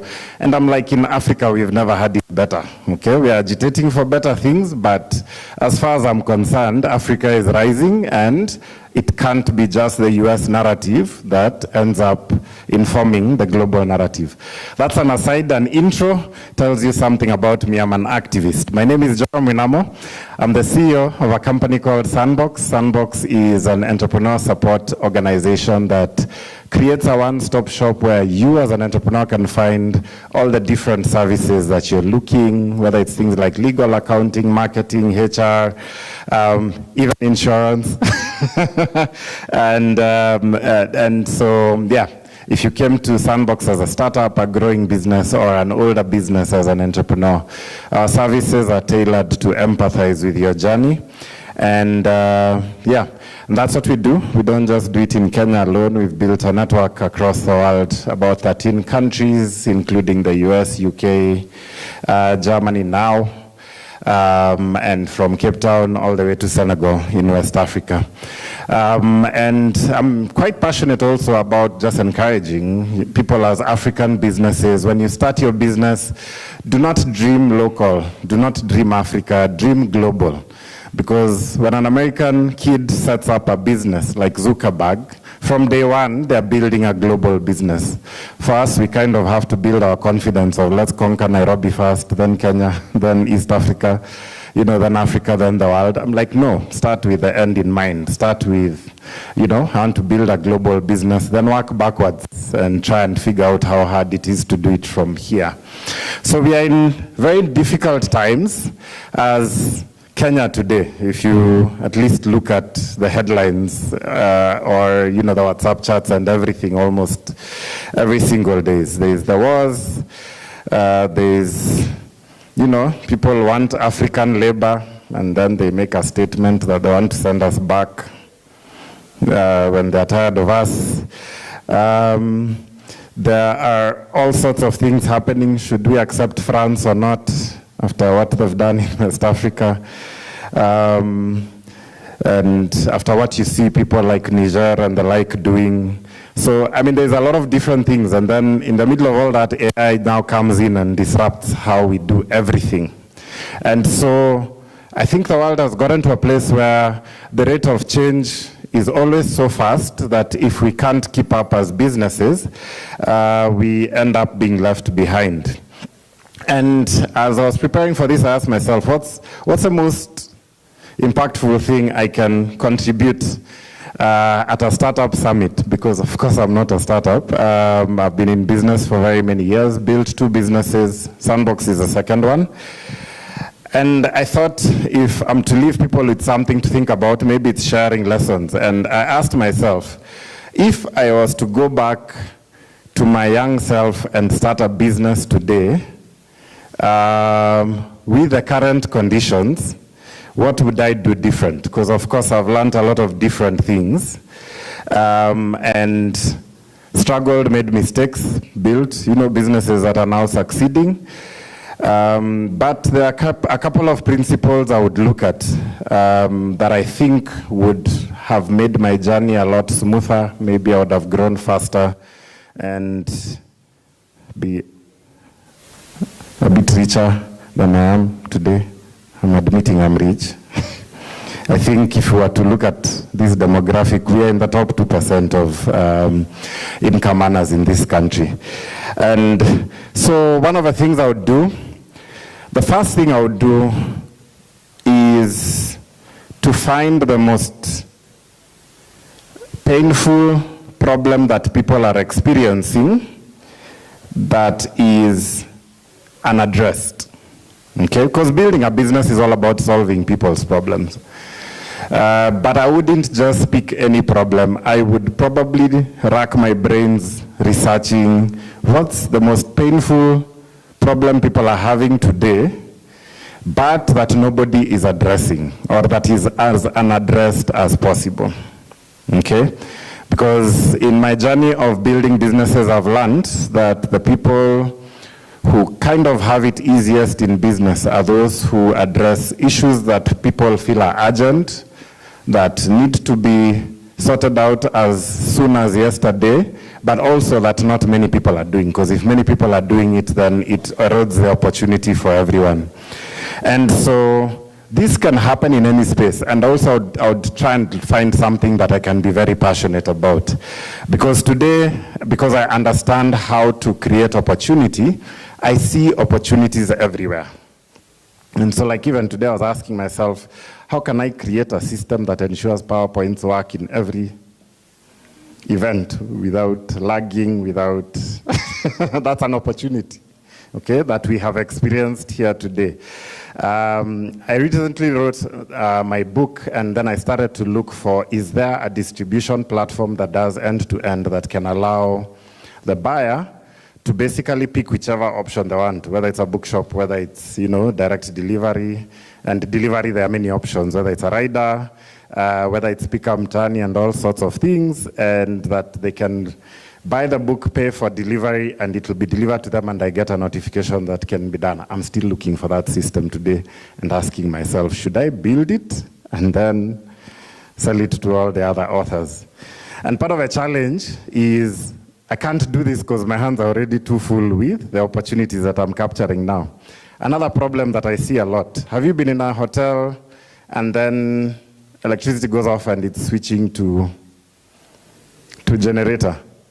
There is no building I've been to anywhere in the world where that switch, the lights stay on. And I'm like, why? It always goes dark first and then, but you can have a relay system where even during that switch, the lights stay on because the internet stays on. So it's possible to have a system that it's just a battery. Anyway, I've already shared with you 3 ideas of businesses that can make you a lot of money. There are so many others we could look at, and that's a mindset to have in terms of how do you find something that people are experiencing as a pain point, nobody is addressing it, and that problem is as large as possible. These 3 ideas I've told you about are probably multi-million-dollar ideas if somebody implements them, and I'm happy to give them away for free. I don't have the time to implement them. I'm already implementing something that's big. So find the most painful problem people are experiencing that is unaddressed, that you can throw your passion into and make some money from that problem. That's the first thing that I would do if I was to go back and become a business today. The second thing is, once I settle on what that idea is, I would be extremely obsessed spending time with the customer just to understand how the pain manifests for them, what feedback they have for me, how can I make it better? What can I adjust?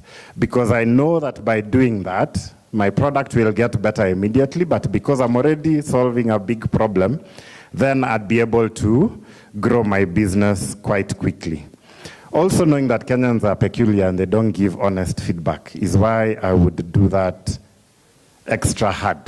Let me tell you, running a business in Kenya is so hard because you tell people, give me honest feedback, and they're like, it was nice. Yet they hated it. But they'll not tell you the truth. Like, it baffles me how much it takes to get people to tell you the truth about why they don't want to do something in this country. And why that is usually apparent to me is because, I lived and worked in Europe at some point. And, the Norwegians, the Swedish, the Germans, the Dutch, they'll just tell you. They would even do things like, oh, I'm having a party, would you like to come? Like, no. And it's not because they are doing something else, they don't want to come. But that was so refreshing because you always know what you're dealing with. And then you don't take things personally. Rather than somebody here who will tell you, I'll come. And then on that material day, you're on your own.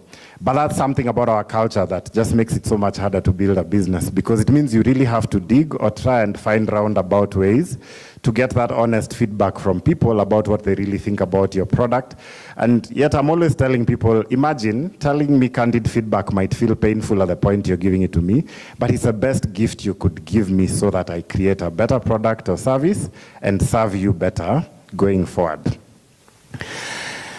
Then I would also figure out a way of always finding the right person to talk to when it comes to dealing with clients. If there's something I've wasted a lot of time on in this country, it is sitting with the wrong individual for very many meetings until you realize this is not the person who can make the decision about the business that I'm going to do with them. That is such a time waster in this country.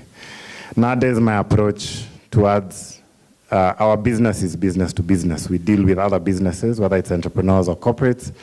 And nowadays, I do not approach any organization until I have somebody in that organization who can tell me the truth about who is the person who has the power, the budget, and the decision-making power over what it is that I want to do.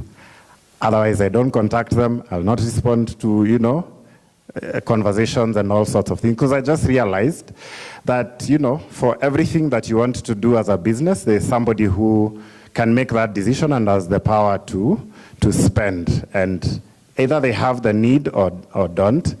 And within my journey, I've realized that it's very hard to know that particular person, especially in larger organizations. There are organizations I've been taken around in circles for up to 2 years, thinking that I'm discussing something that will end up in a proposal, only to realize much later I was talking to the wrong person. But they loved my company, they love my ideas, they love the fact that I'm buying them coffee and all sorts of things, so they keep encouraging it, yet I'm just wasting time. So nowadays, I make sure if we're targeting an organization, we know they want to do a program or have a budget for something. I look for, is there a former schoolmate or somebody from my network who works there, I get in touch with that person and ask, can you do for me the homework internally? Who is in charge of this process? Who do I need to talk to, and all sorts of things. Every time that contact has told me, give me a few days, and they come back with a name. In fact, there's one organization I'll not mention for obvious reasons. So I'd be taken around for almost 2 years. And then now I remembered somebody I used to work with worked there. And we had a very long conversation. She told me, give me a few days. She came back with a name. Can you imagine in a week I was doing paid work with that organization? After being zungushwad for 2 years by people pretending to be the boss of what we should have been doing. So that's something else that I would do different.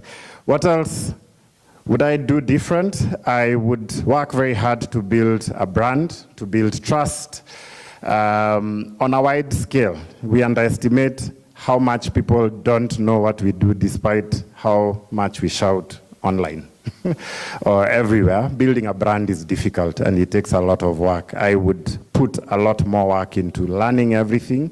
Like all the people who've talked here before that would get us to build a brand, I would do as much as possible around that. Then the next thing is that I would build a deliberate support network. You can see my time is almost running out. I was not looking at it. I would build a deliberate support network. First, I'd stop hanging out in spaces where I'm the smartest in the room. This is something I'm actually very deliberately doing nowadays. I'm always looking for people who've accomplished more than me in specific areas and trying to connect to them. As a result, Elvis, you need to help me get to 100,000 people on LinkedIn. You need to connect. And yes, whenever I find people who, have done something, I want to learn from them, I want to connect to them. And I want to hang around such people persistently, just to ensure that I'm also always raising my level of knowledge and seeking help from people who can help me with challenges that I'm going through. The last two things, I would prioritize my physical health and my mental health, because that's something that tends to get ignored when businesses are running at full speed. We are giving our time to everything and everyone except ourselves, but at some point our bodies wear out, our minds wear out, and we find we're dealing with challenges that if we had just been more careful, we would not have to be dealing with those challenges, whether they're health challenges. Recently, I always like to talk about current events. I took a personal retreat where I went into an undisclosed location in this country. Just took 5 days all by myself, was not picking phone calls, and all I did was eat, sleep, drink, and catch up on Netflix series. I read a book, I used to take a walk. I was alone, I was not with family, I was not with anyone, and I tell people I highly recommend it. See, I'd said I was finishing. Kwani the bell did not hear me. I highly recommend it for everyone. Like just once a year or something, take some time out, recharge. It clears your thoughts. It gives you clarity on what it is that you're doing and what you should come back to focus on. Then finally, I would prioritize self and family, because again, business can take you away from that.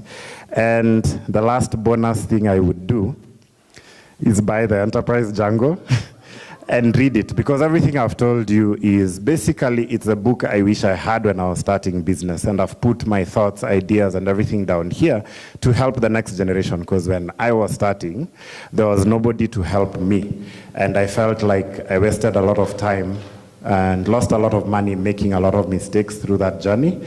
And so those are the things that I would do if I went back to being a startup today. I hope it has been of value to you. Thank you. Very valuable. Thank you so much, Joram. I think we can give him the rainfall clap.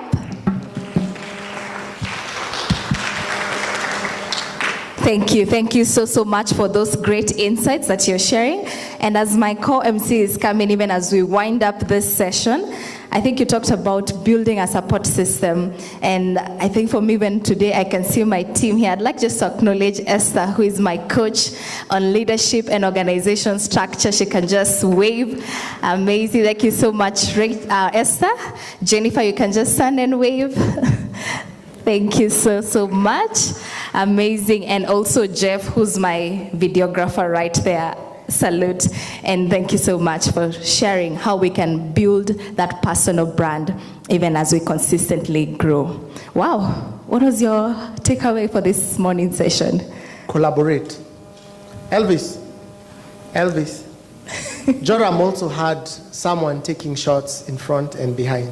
So it's important to have a team as you walk. Ladies and gentlemen, entrepreneurs, that's the only way you're going to grow. And I like what you've ended with, telling us to take a moment to rest. We are having a walk. Eugene, when is the walk? 27th of June. We are walking in Karura. So we shall send out the link to all of you. Come join us. Let's have a day away in nature and just breathe in as we talk. So rest as you move forward. Thank you so much. It's been an honor hosting the morning show. And now we shall be handing this over to Jasmine. Your parting shot? Go big. Go big, go global. Thank you. Thank you. Go big, go global. Let's appreciate our moderators for the morning session. Haven't they done a good job? One thing that Joram didn't tell you is that he's also a DJ, a good one.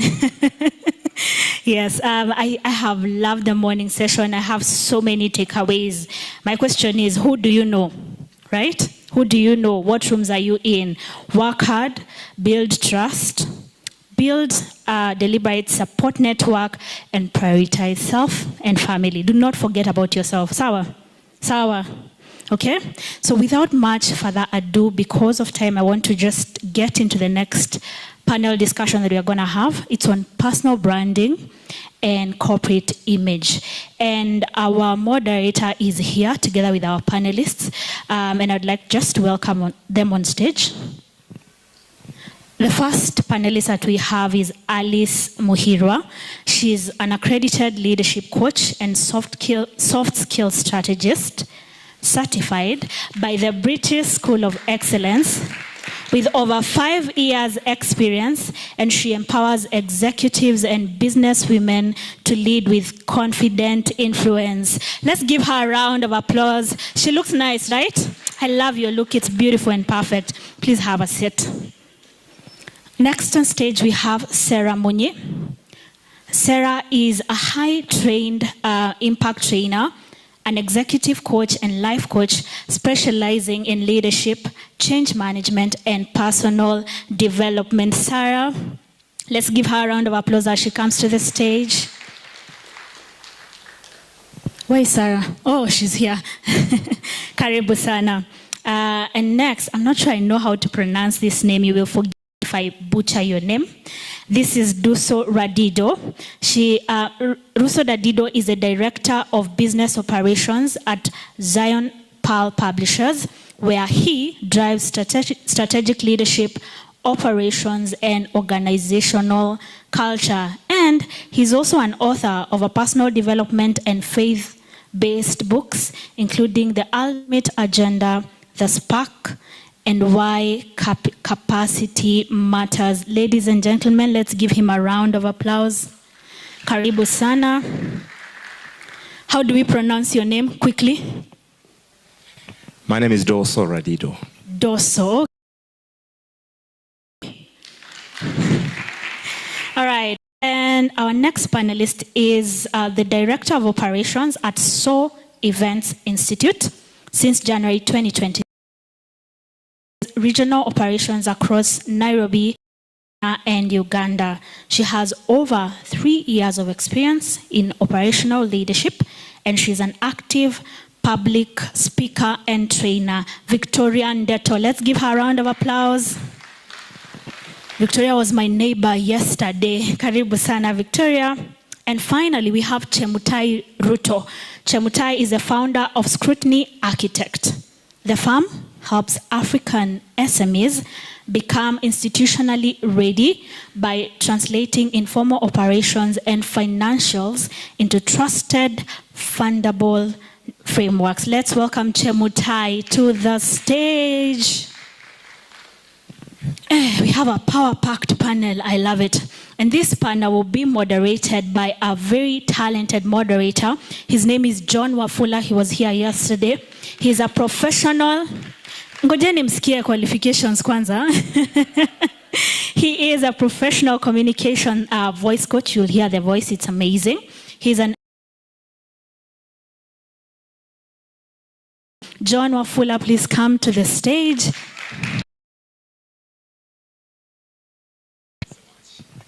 Right, good. 56 minutes past noon, or 4 minutes. Personal branding and corporate image. I don't look like a corporate person, do I? I mean, will you hire me if I walked into your office for an interview? What if I was more skilled? I mean, I just don't look the part, but what if I was skilled? Would you hire me? That's the conversation we're going to be having today, the aspect of personal branding and corporate image. And I am joined by amazing, amazing panelists. Karibuni sana. It's really good to have you. So the conversation today is, we want to start with the first principle of thinking from the foundational. And these are questions I'm going to ask to all of you. I think we have the microphones. What is personal branding in the most simplest way? What is personal branding? I'll start with Coach Alice.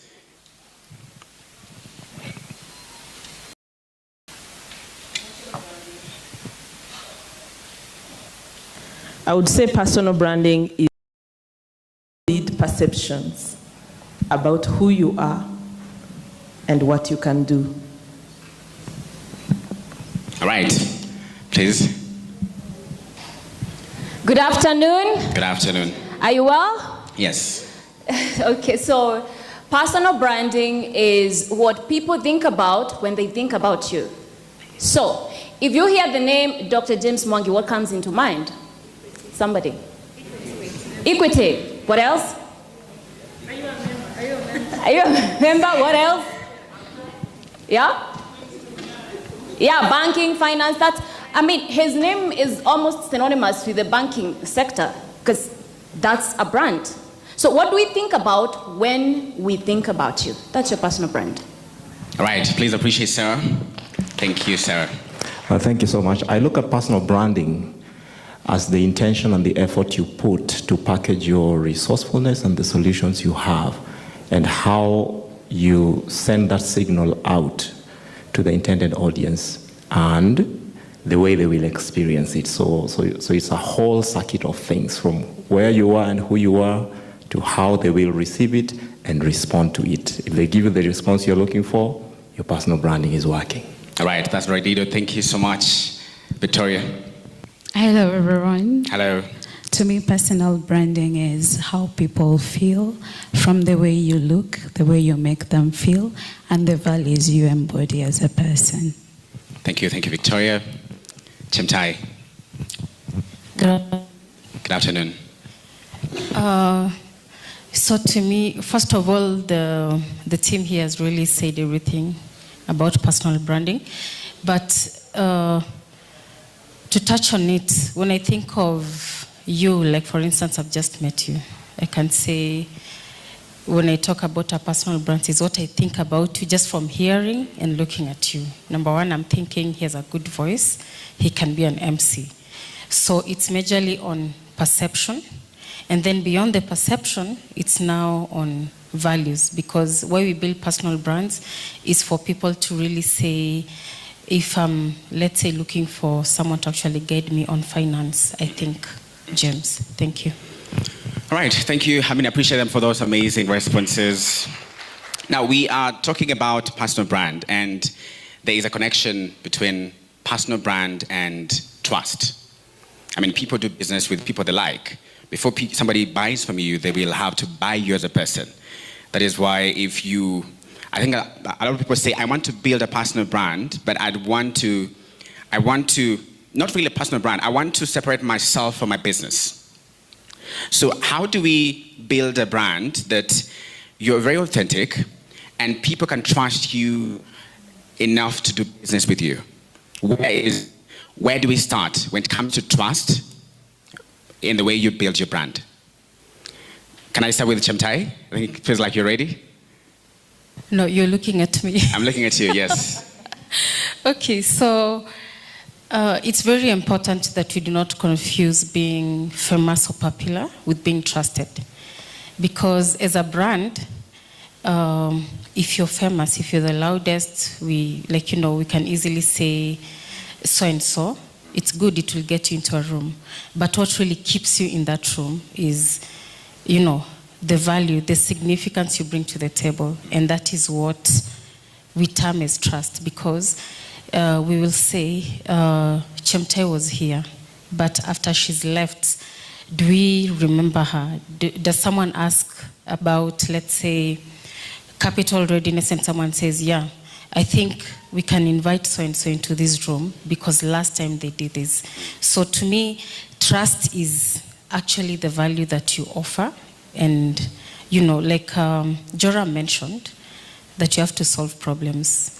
And everybody is able to solve problems, but how you deliver that determines how you're going to be trusted. Right, and I want to ask Radiso, if somebody's listening to you right now and they're saying, I don't know the stages, how do I start building my brand? What is something you can tell them? Like, if I want to start building a brand, but I don't know how to start. What are the stages in building a brand? So very much. I look at the end product as a cake with icing and real cake underneath. So that when you begin by building the cake, make the cake and then put icing on it and the decorations, you see. So begin by working on the core of who you are. And sometimes that core could mean that product or that service or that capacity. It has to be there so that when you begin to send out signal and people are responding, they are responding to you because they are looking for you being able to deliver on the promise. So when they come and they are putting pressure on you or they are putting pressure on the thing you said you are, they can actually find tangible, credible things. And that's why I believe in credibility.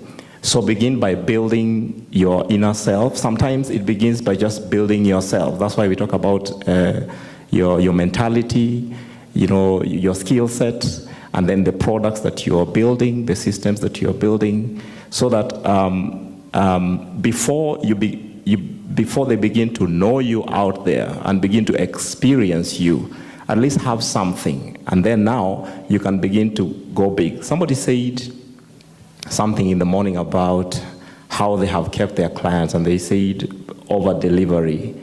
I believe that if you can't deliver, you can't over deliver.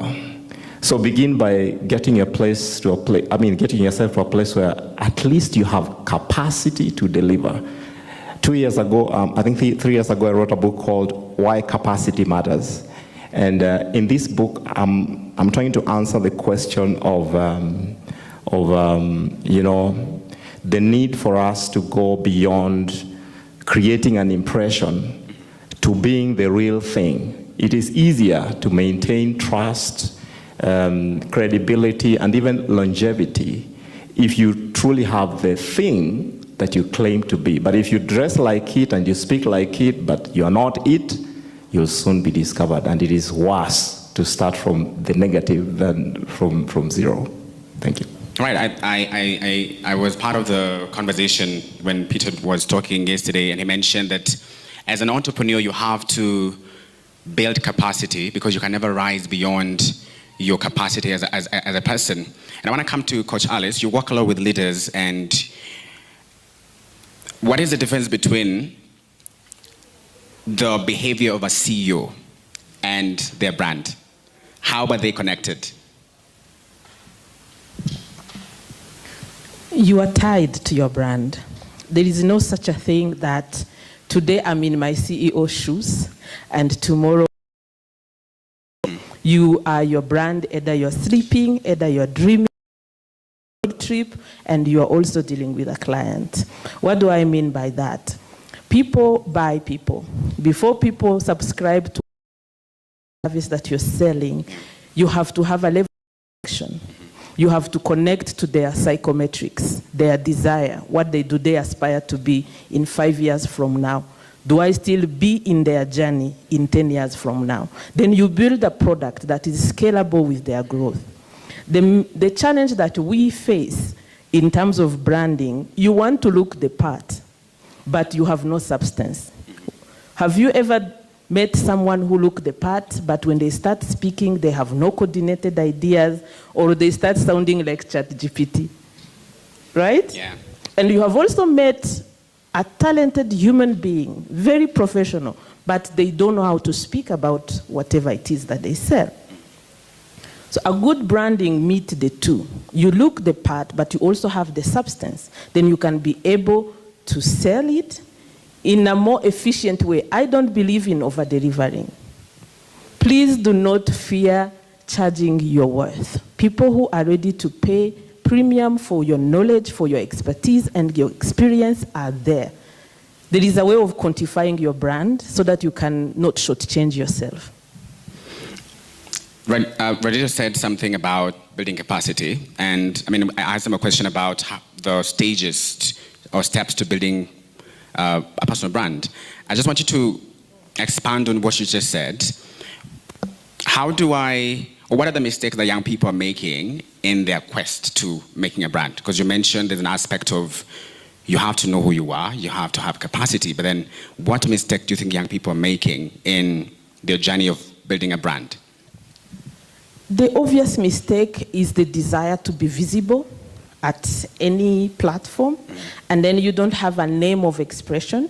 So you're doing TikTok challenge, tomorrow you are doing, you're talking about your product and your brand, after tomorrow you are collaborating with them. It's not easy to pinpoint exactly what you deliver. So in your expression, be it visual, be it digitally or in physical space, can people easily feel whatever it is your expertise?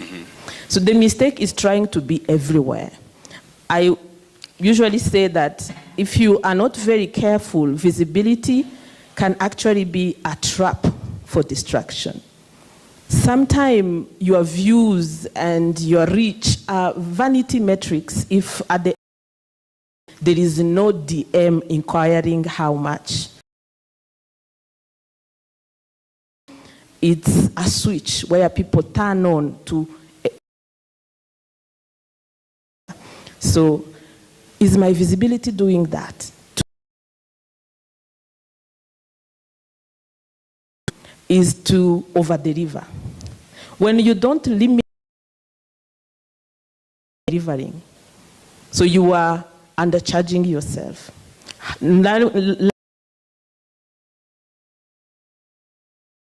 Your client desire and your client readiness to buy. When I come to Sarah, Coach Alice just mentioned something about visibility, and we are in the social media age, and every person, when they talk about personal branding, they think social media. Is that the only way to build your brand, or how other way can somebody build their personal brand? I would say in this day and age, social media is a big way to build your brand, because I mean, at the click of a button, we can know there's a Sarah Munyi in Kenya who is a communications and leadership expert from wherever in the world. So that's huge. But it should not be the only way you build your brand. First of all, I want to say, to build a brand, you need to build a character. Let's start from there. Okay. Build a character. Your character is your core. Your values, trust, integrity. What's your core? Things you're willing to pay the price for. Because values are called values because they're valuable. They come at a cost. So if I say that I'm going to deliver, my turnaround or delivery time is 24 hours, will I really do that? You know, and there's no problem of over-delivering. That is, you can deliver in 23 hours or 17 hours. But for me, we need to start from you live somewhere, you can walk around. Have no, by the way, one time I remember I was just starting my business. I had just resigned and I'm like 2 months, not a single training, not a single coaching. I decided I'm going to go knocking doors, like knocking doors. And before that,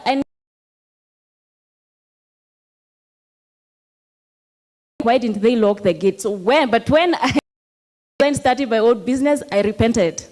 I repented because I would go knock doors, and I remember meeting one guy and told me, actually, I'm on leave and a company we have, so knock doors. Knock doors, get a building, maybe Unga House or somewhere. Go knocking doors. Let me tell you, you find a lot of opportunities that way. Oh, I don't even have data. Oh, but there are buildings, there are people. People are the opportunities. Leverage people where you meet them. We say the kingdom of God suffers violence, and the violence taken by force. Say, and first of all, before you answer or ask a question, say, my name is Sarah Munyi. I am the best public speaking trainer in this part of the world.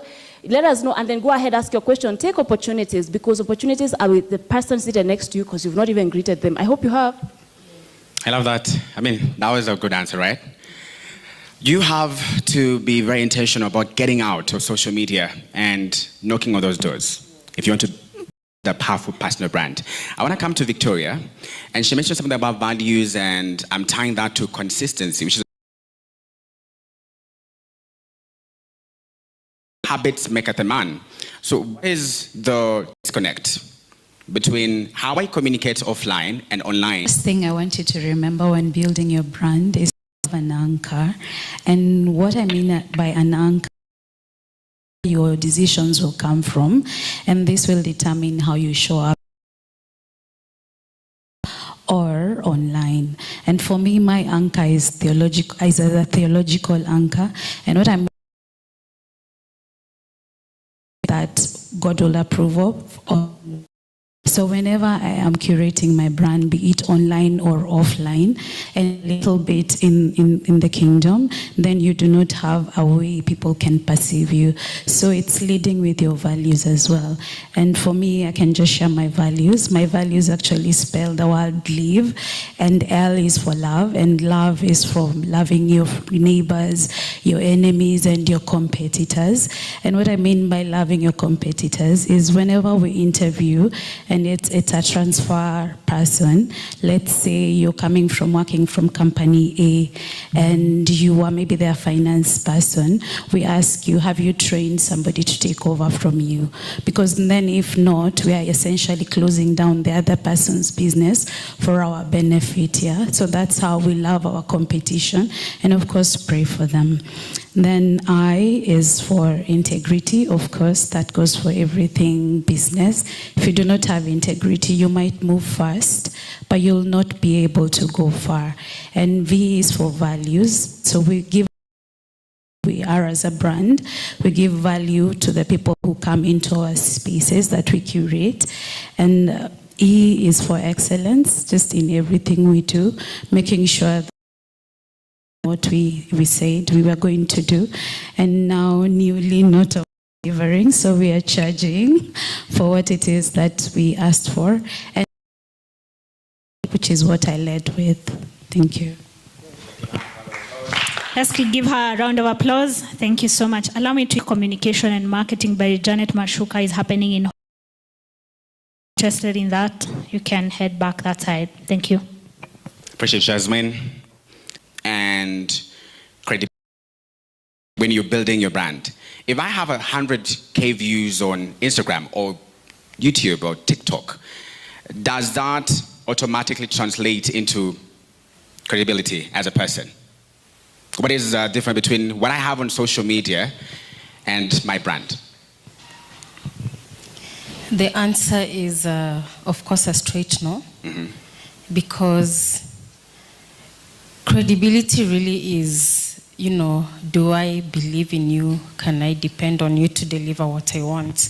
So I see this a lot, and I'm so sure founders and maybe people building brands in this room can tell us. Sometimes you have just maybe 2,000 followers, someone has 100,000, but you find that you really booked and they're not booked. Because, of course, I really cannot underestimate visibility to begin with, because visibility is what gets all of us noticed in this day and age. But credibility is what will make sure that we are paid. So you can be famous, bring your brand brick by brick, and really getting paid, and also with the audience. Yes. All right, thank you so much. Now, Sarah, you are a speaking coach, and I want to ask, what is the importance of communication in building?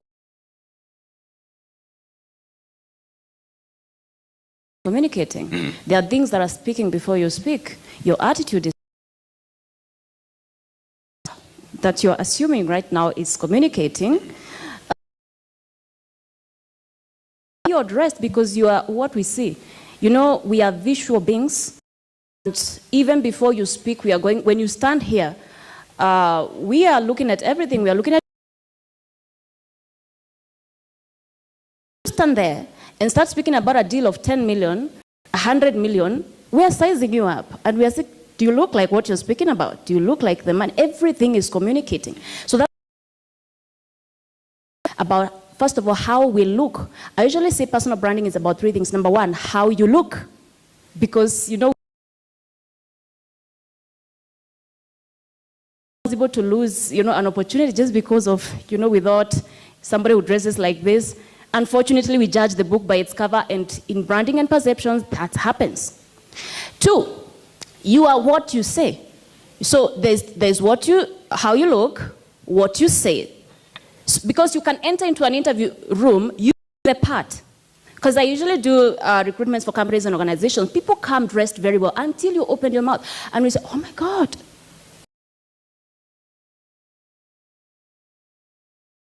Together until you started speaking, and we're like, let's just, you know, just professional with, because we can't believe you just said that. And then you can speak very well until actions speak louder than words. So all of those three things are communicating, and they need to be aligned. That's why we are very intentional. I'm very intentional about how I dressed coming here. I'm very intentional about how I carry myself. I'm very intentional about how I greet people, how I handle people. I'm very intentional because I know I have a lot to lose. Remember, you have a business, you're a CEO, you have a business, you have a lot to lose. There's somebody who, if you treat them very well, but if they know you're associated, you are the owner of this brand, I'm never gonna, you know, go back to buying those products again.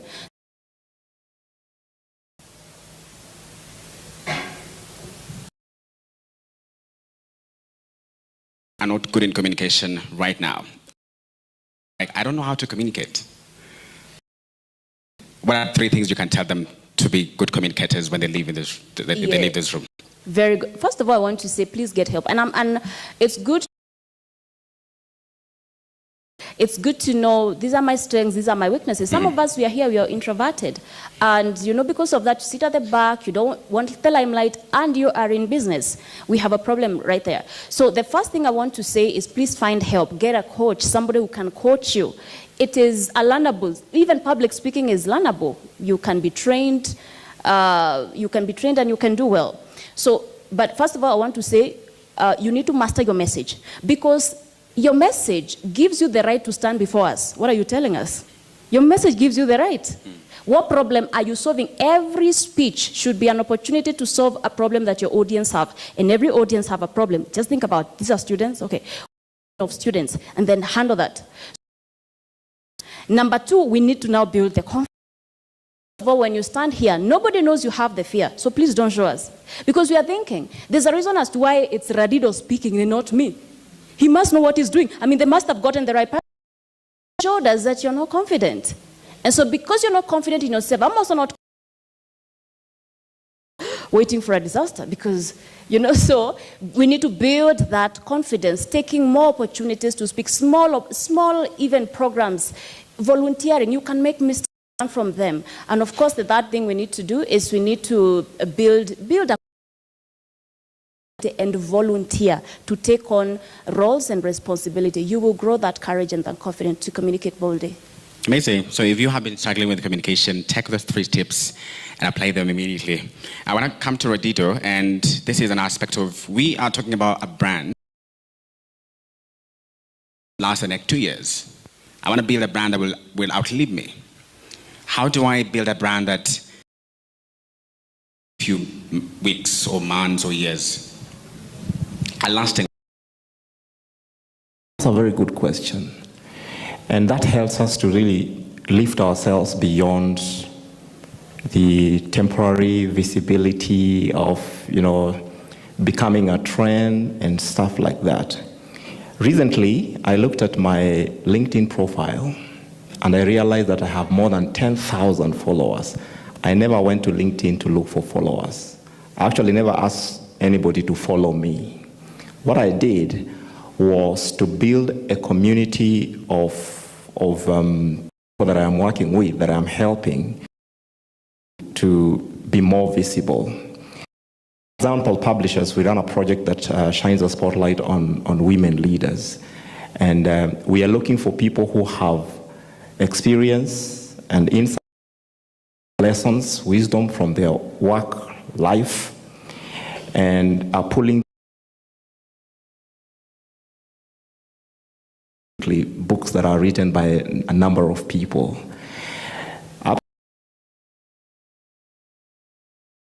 Volume would carry about 10 to 15 people. While we were working with them, we were creating impact within their networks. Us, you see. So when it comes to building a lasting brand, the impact you're creating is also sending out a signal that is contributing to your brand. And that I agree with Sarah in terms of have something you want to work around. Because even in what she is saying, if you become an excellent speaker and you have nothing to talk about, you'll find yourself talking about everything. And I know of people who talk about everything because they have nothing, they have no core message that they have curated for themselves, or they have no particular solution area they are focusing on. Therefore, because the mouth must speak and the camera must go on, anything. If people protesting today, they are commenting on it.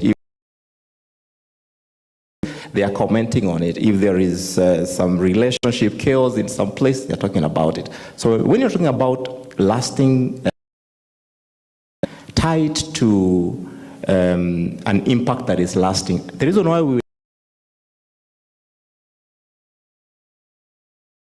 to forget about him is the same way we'll never forget Tom Mboya. Because Tom Mboya impacted generations. Those people that they talk about Tom, you see. Brand to a lasting solution. And that is why look for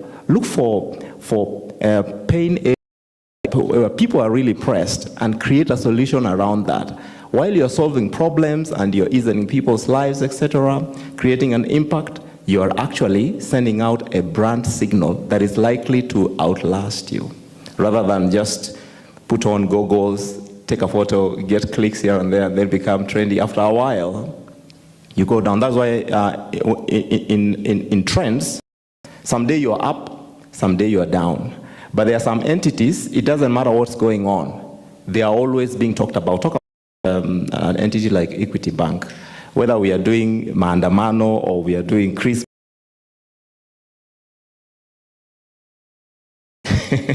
And I'm not here to talk, I'm not here to popularize them, but I love the way they have been very intentional about their brand and their brand signal to a place where today, if you talk about banking in Kenya, you have to mention them first. Yet there is a time they were the tiniest of banks.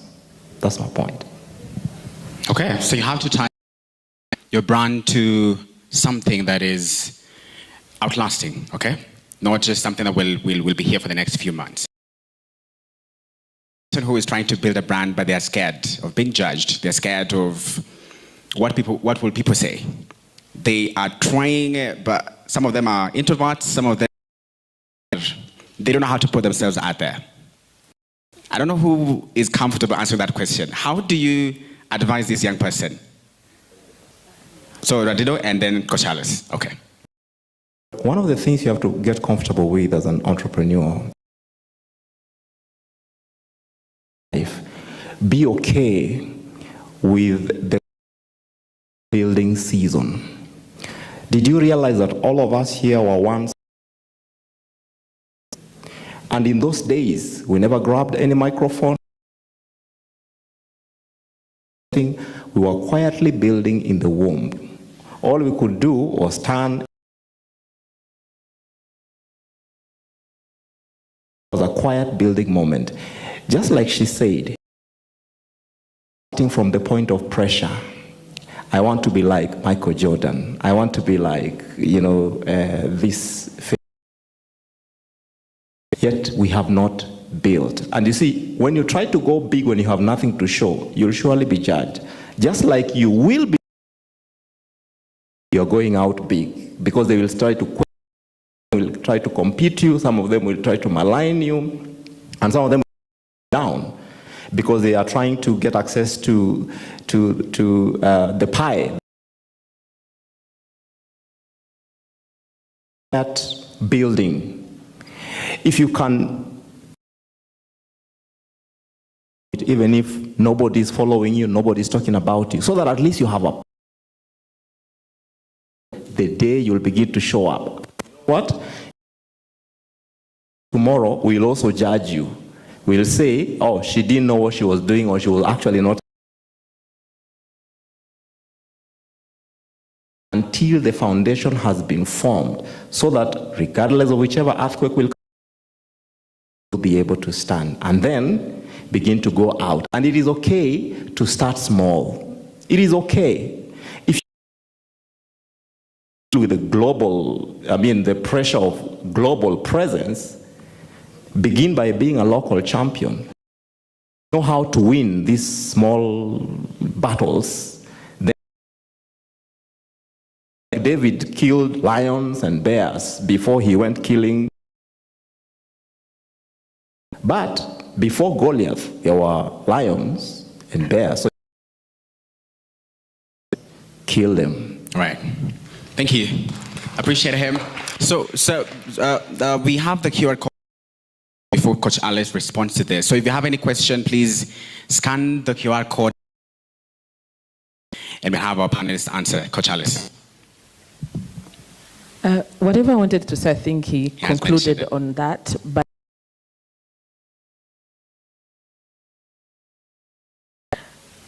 some of you are still waiting to finish school. You can start today.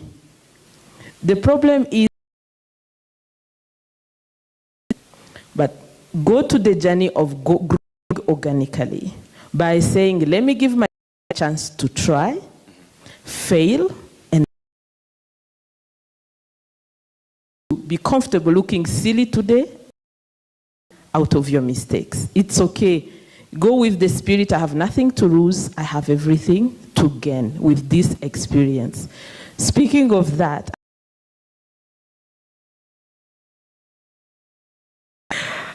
it's important that you also take advantage of the environment that you're in. Test the market. Maybe you know how to do the hair, or you know how to do makeup, or you know how to do washing clothes, or prep for students.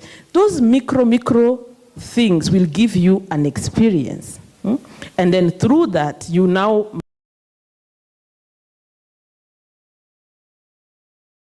Your university is your market, so start there. Can I add something? Yes, please, Sarah.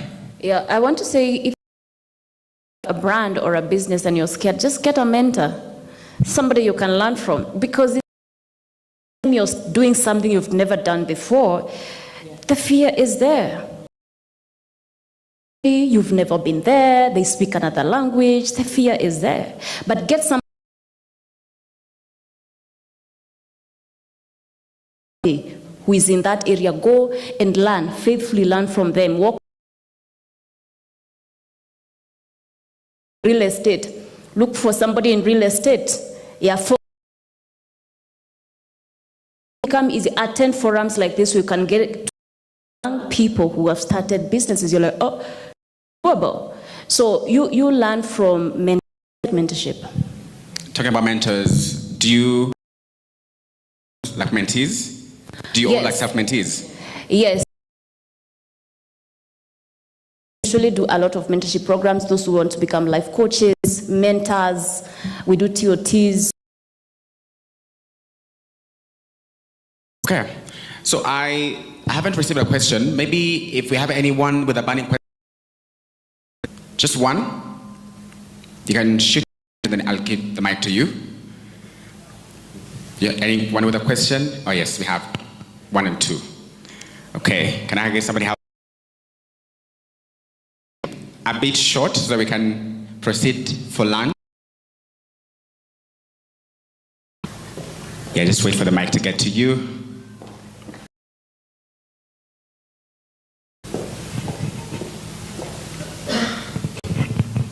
My name is Kezia Gadesha.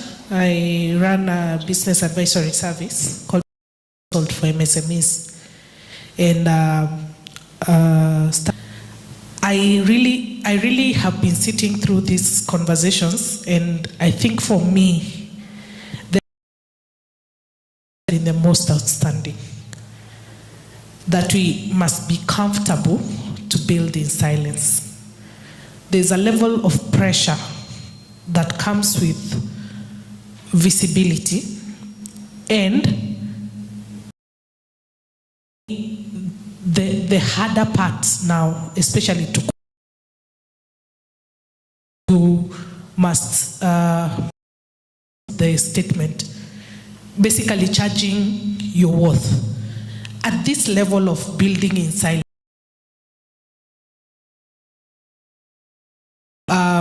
because you're trying to also put yourself out there. How do you balance between, you actually know your worth, something you've been building. It's not like you're just coming. For example, let me give you an example. For some time. So it's not, I have experience, but I'm new in entrepreneurship. You look like you're starting, but in real sense, you're not starting. So what is the balance between I am putting myself out, I am not undercharging? Thank you. The balance between I am trying to put myself out there, but then also as the mic gets to him, somebody says, what would you advise content? I don't know who would like to take that. Chemtai will do that. And then about pricing, especially when it comes to services. So you can combine that with her question. And then somebody says, he started a business 5 years ago, but he stagnated growth. It's a sales and water refill, so how do you go about it? So basically a sales, go about sales when you're offering a product like water. How do you do that? Do you want to answer that, Radido? So we can take that question. So we have Chemtai, we have Radido and Alice. So maybe we can get another. Give the company a brand. Let's say you're how would you go about that endeavor? I think we can start with to her. Please proceed. Thank you so much. And my skill into coaching in a different field. In silence will look like this. Building you onboard clients. So your structure, what are my qualifying leads? What am I pricing for the expertise that I want to market? And then what is the community around that so that I can be able not only to segment them, but also to nurture them to the level of converting to the high level of clients that I want to serve. Once that is your label within you that we don't see online. And then is very much converting in-person experiences. Desire, where are they? Be in their proximity. Position yourself. As I said, it is your positioning that is going to qualify who you serve. That is convertible, have nurturing lead,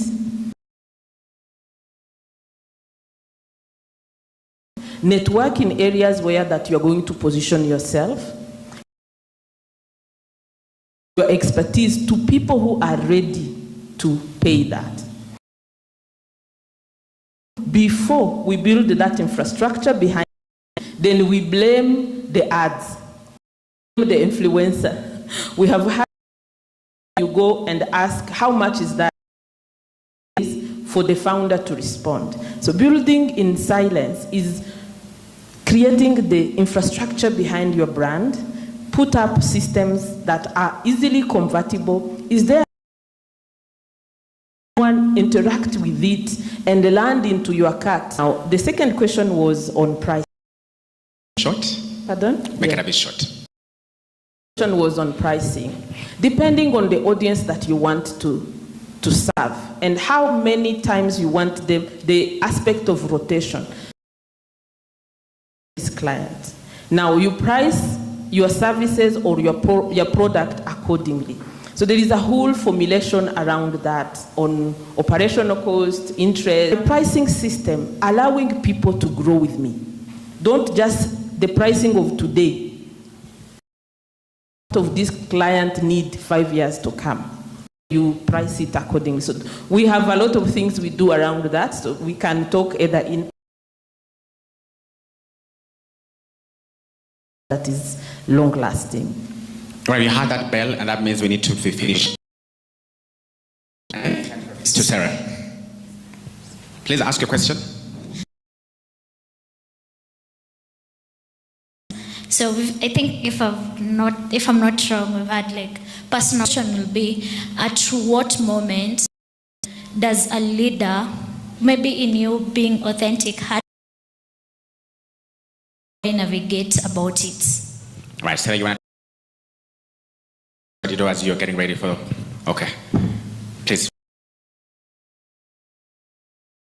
Brief. Thank you. All right, I'll try to be brief. The question of sales is always a headache for anybody who is in entrepreneurship or kind of business. So the question I would ask is, where do sales come from? And the answer to that depends on.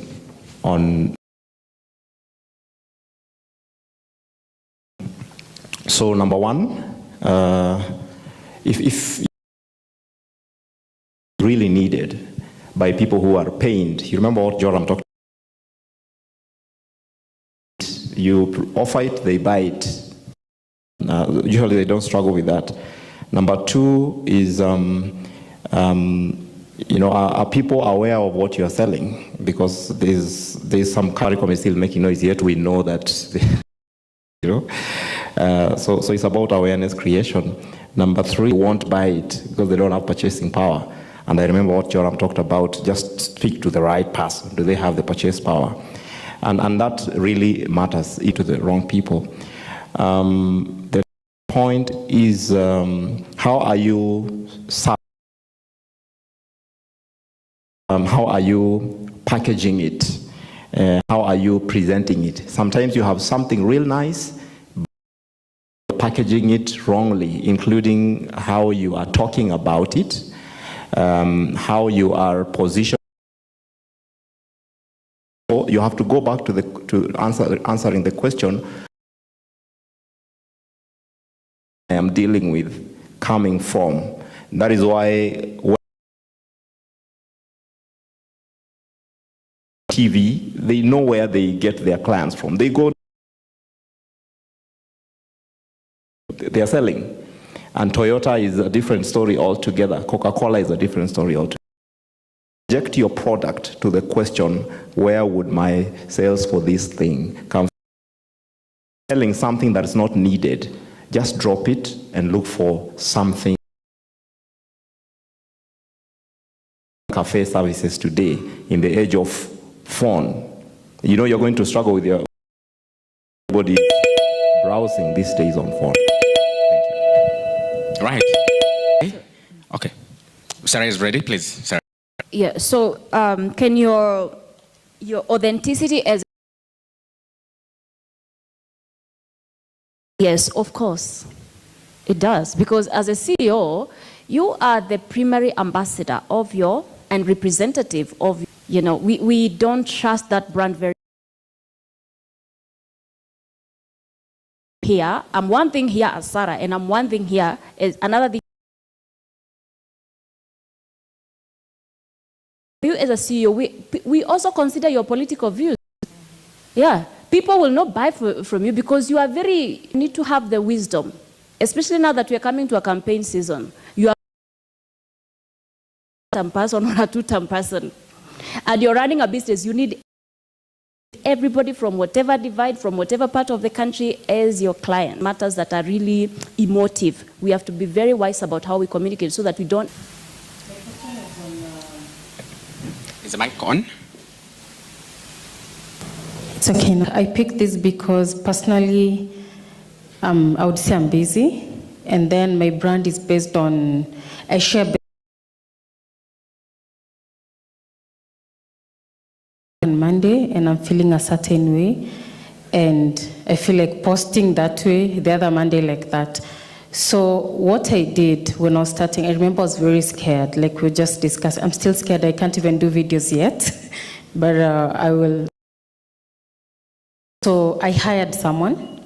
We sit once per quarter.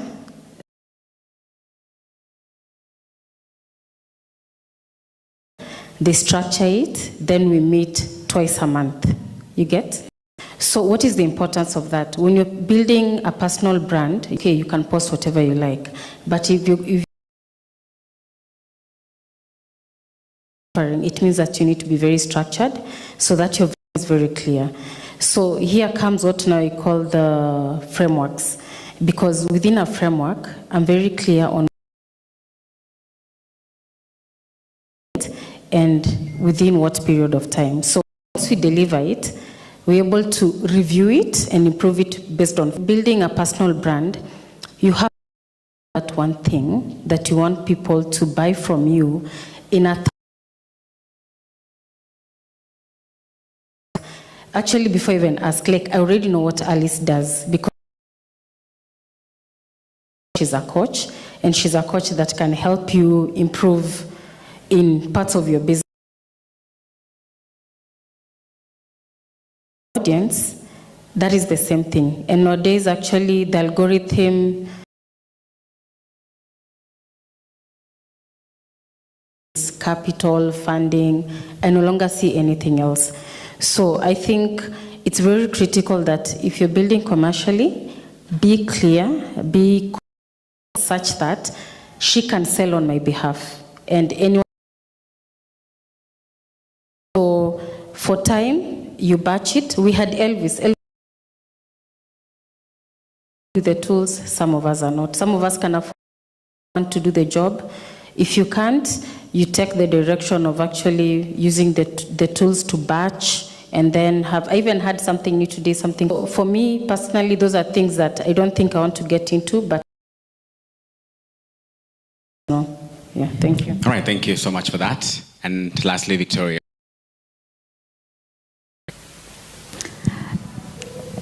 One thing I can answer with about building behind this to be visible is probably have a front-facing person, and whenever you interact with the people who you serve in business, there's something called the imago Dei, as well as somebody who can afford you.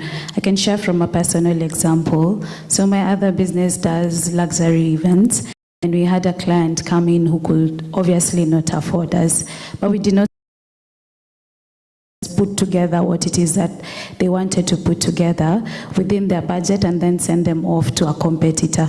And from that, able to serve 2 presidents. We didn't connected, so sometimes just treat people well.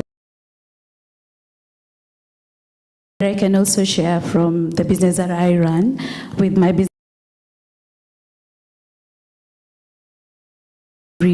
What role somebody else will play, and hopefully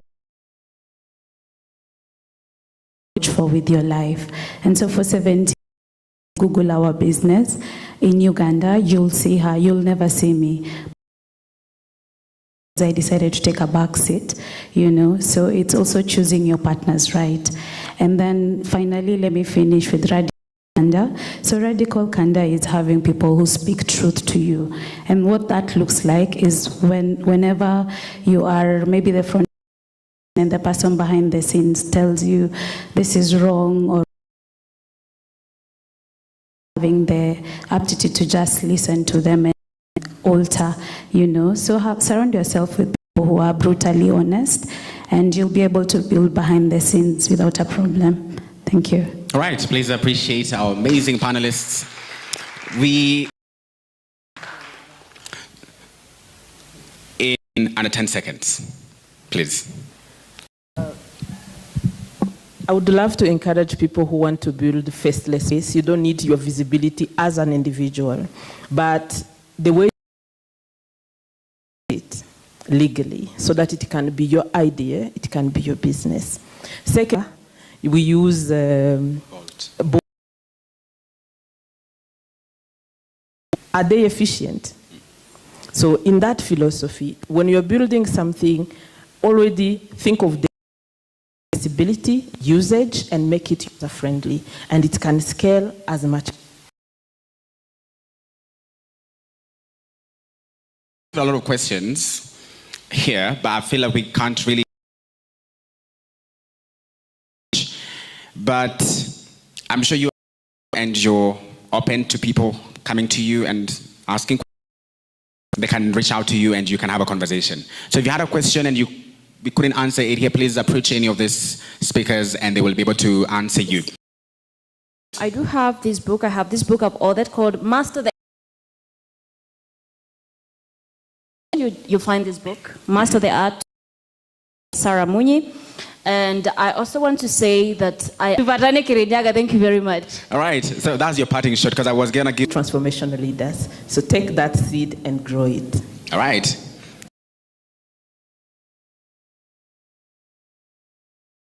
To remember this, it's doable, but it comes in seasons. It's up in your year 5, and it will come. It is doable. Thank you. All right. Radido, Victoria. You don't have to build a entrepreneur and you're struggling with networking and connection. Organization called SOAR. So it brings together entrepreneurs and professionals every first Friday of the month, and that's how I met Eugene. And I'm welcoming you all to come so that you can find like-minded that you can build together with. Right, please help me appreciate Victoria. Everyone is really fighting to be seen. My challenge to everyone. Right, so that was our time. Please help me appreciate Coach Alice, Sarah, Radido, Victoria, and Chemtai. Appreciate them as they take their seats. Thank you so much. So the topic of I think we can branding. take a picture before they sit. Okay, yes. Yes, Please come.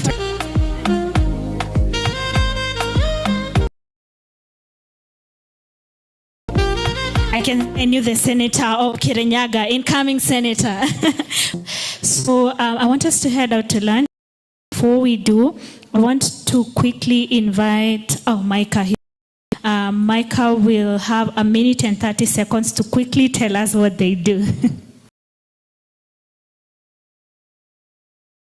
Thank you for the opportunity. I just want to give a shout out. I've taken a lot from that, and I think that has been something I have come to learn most.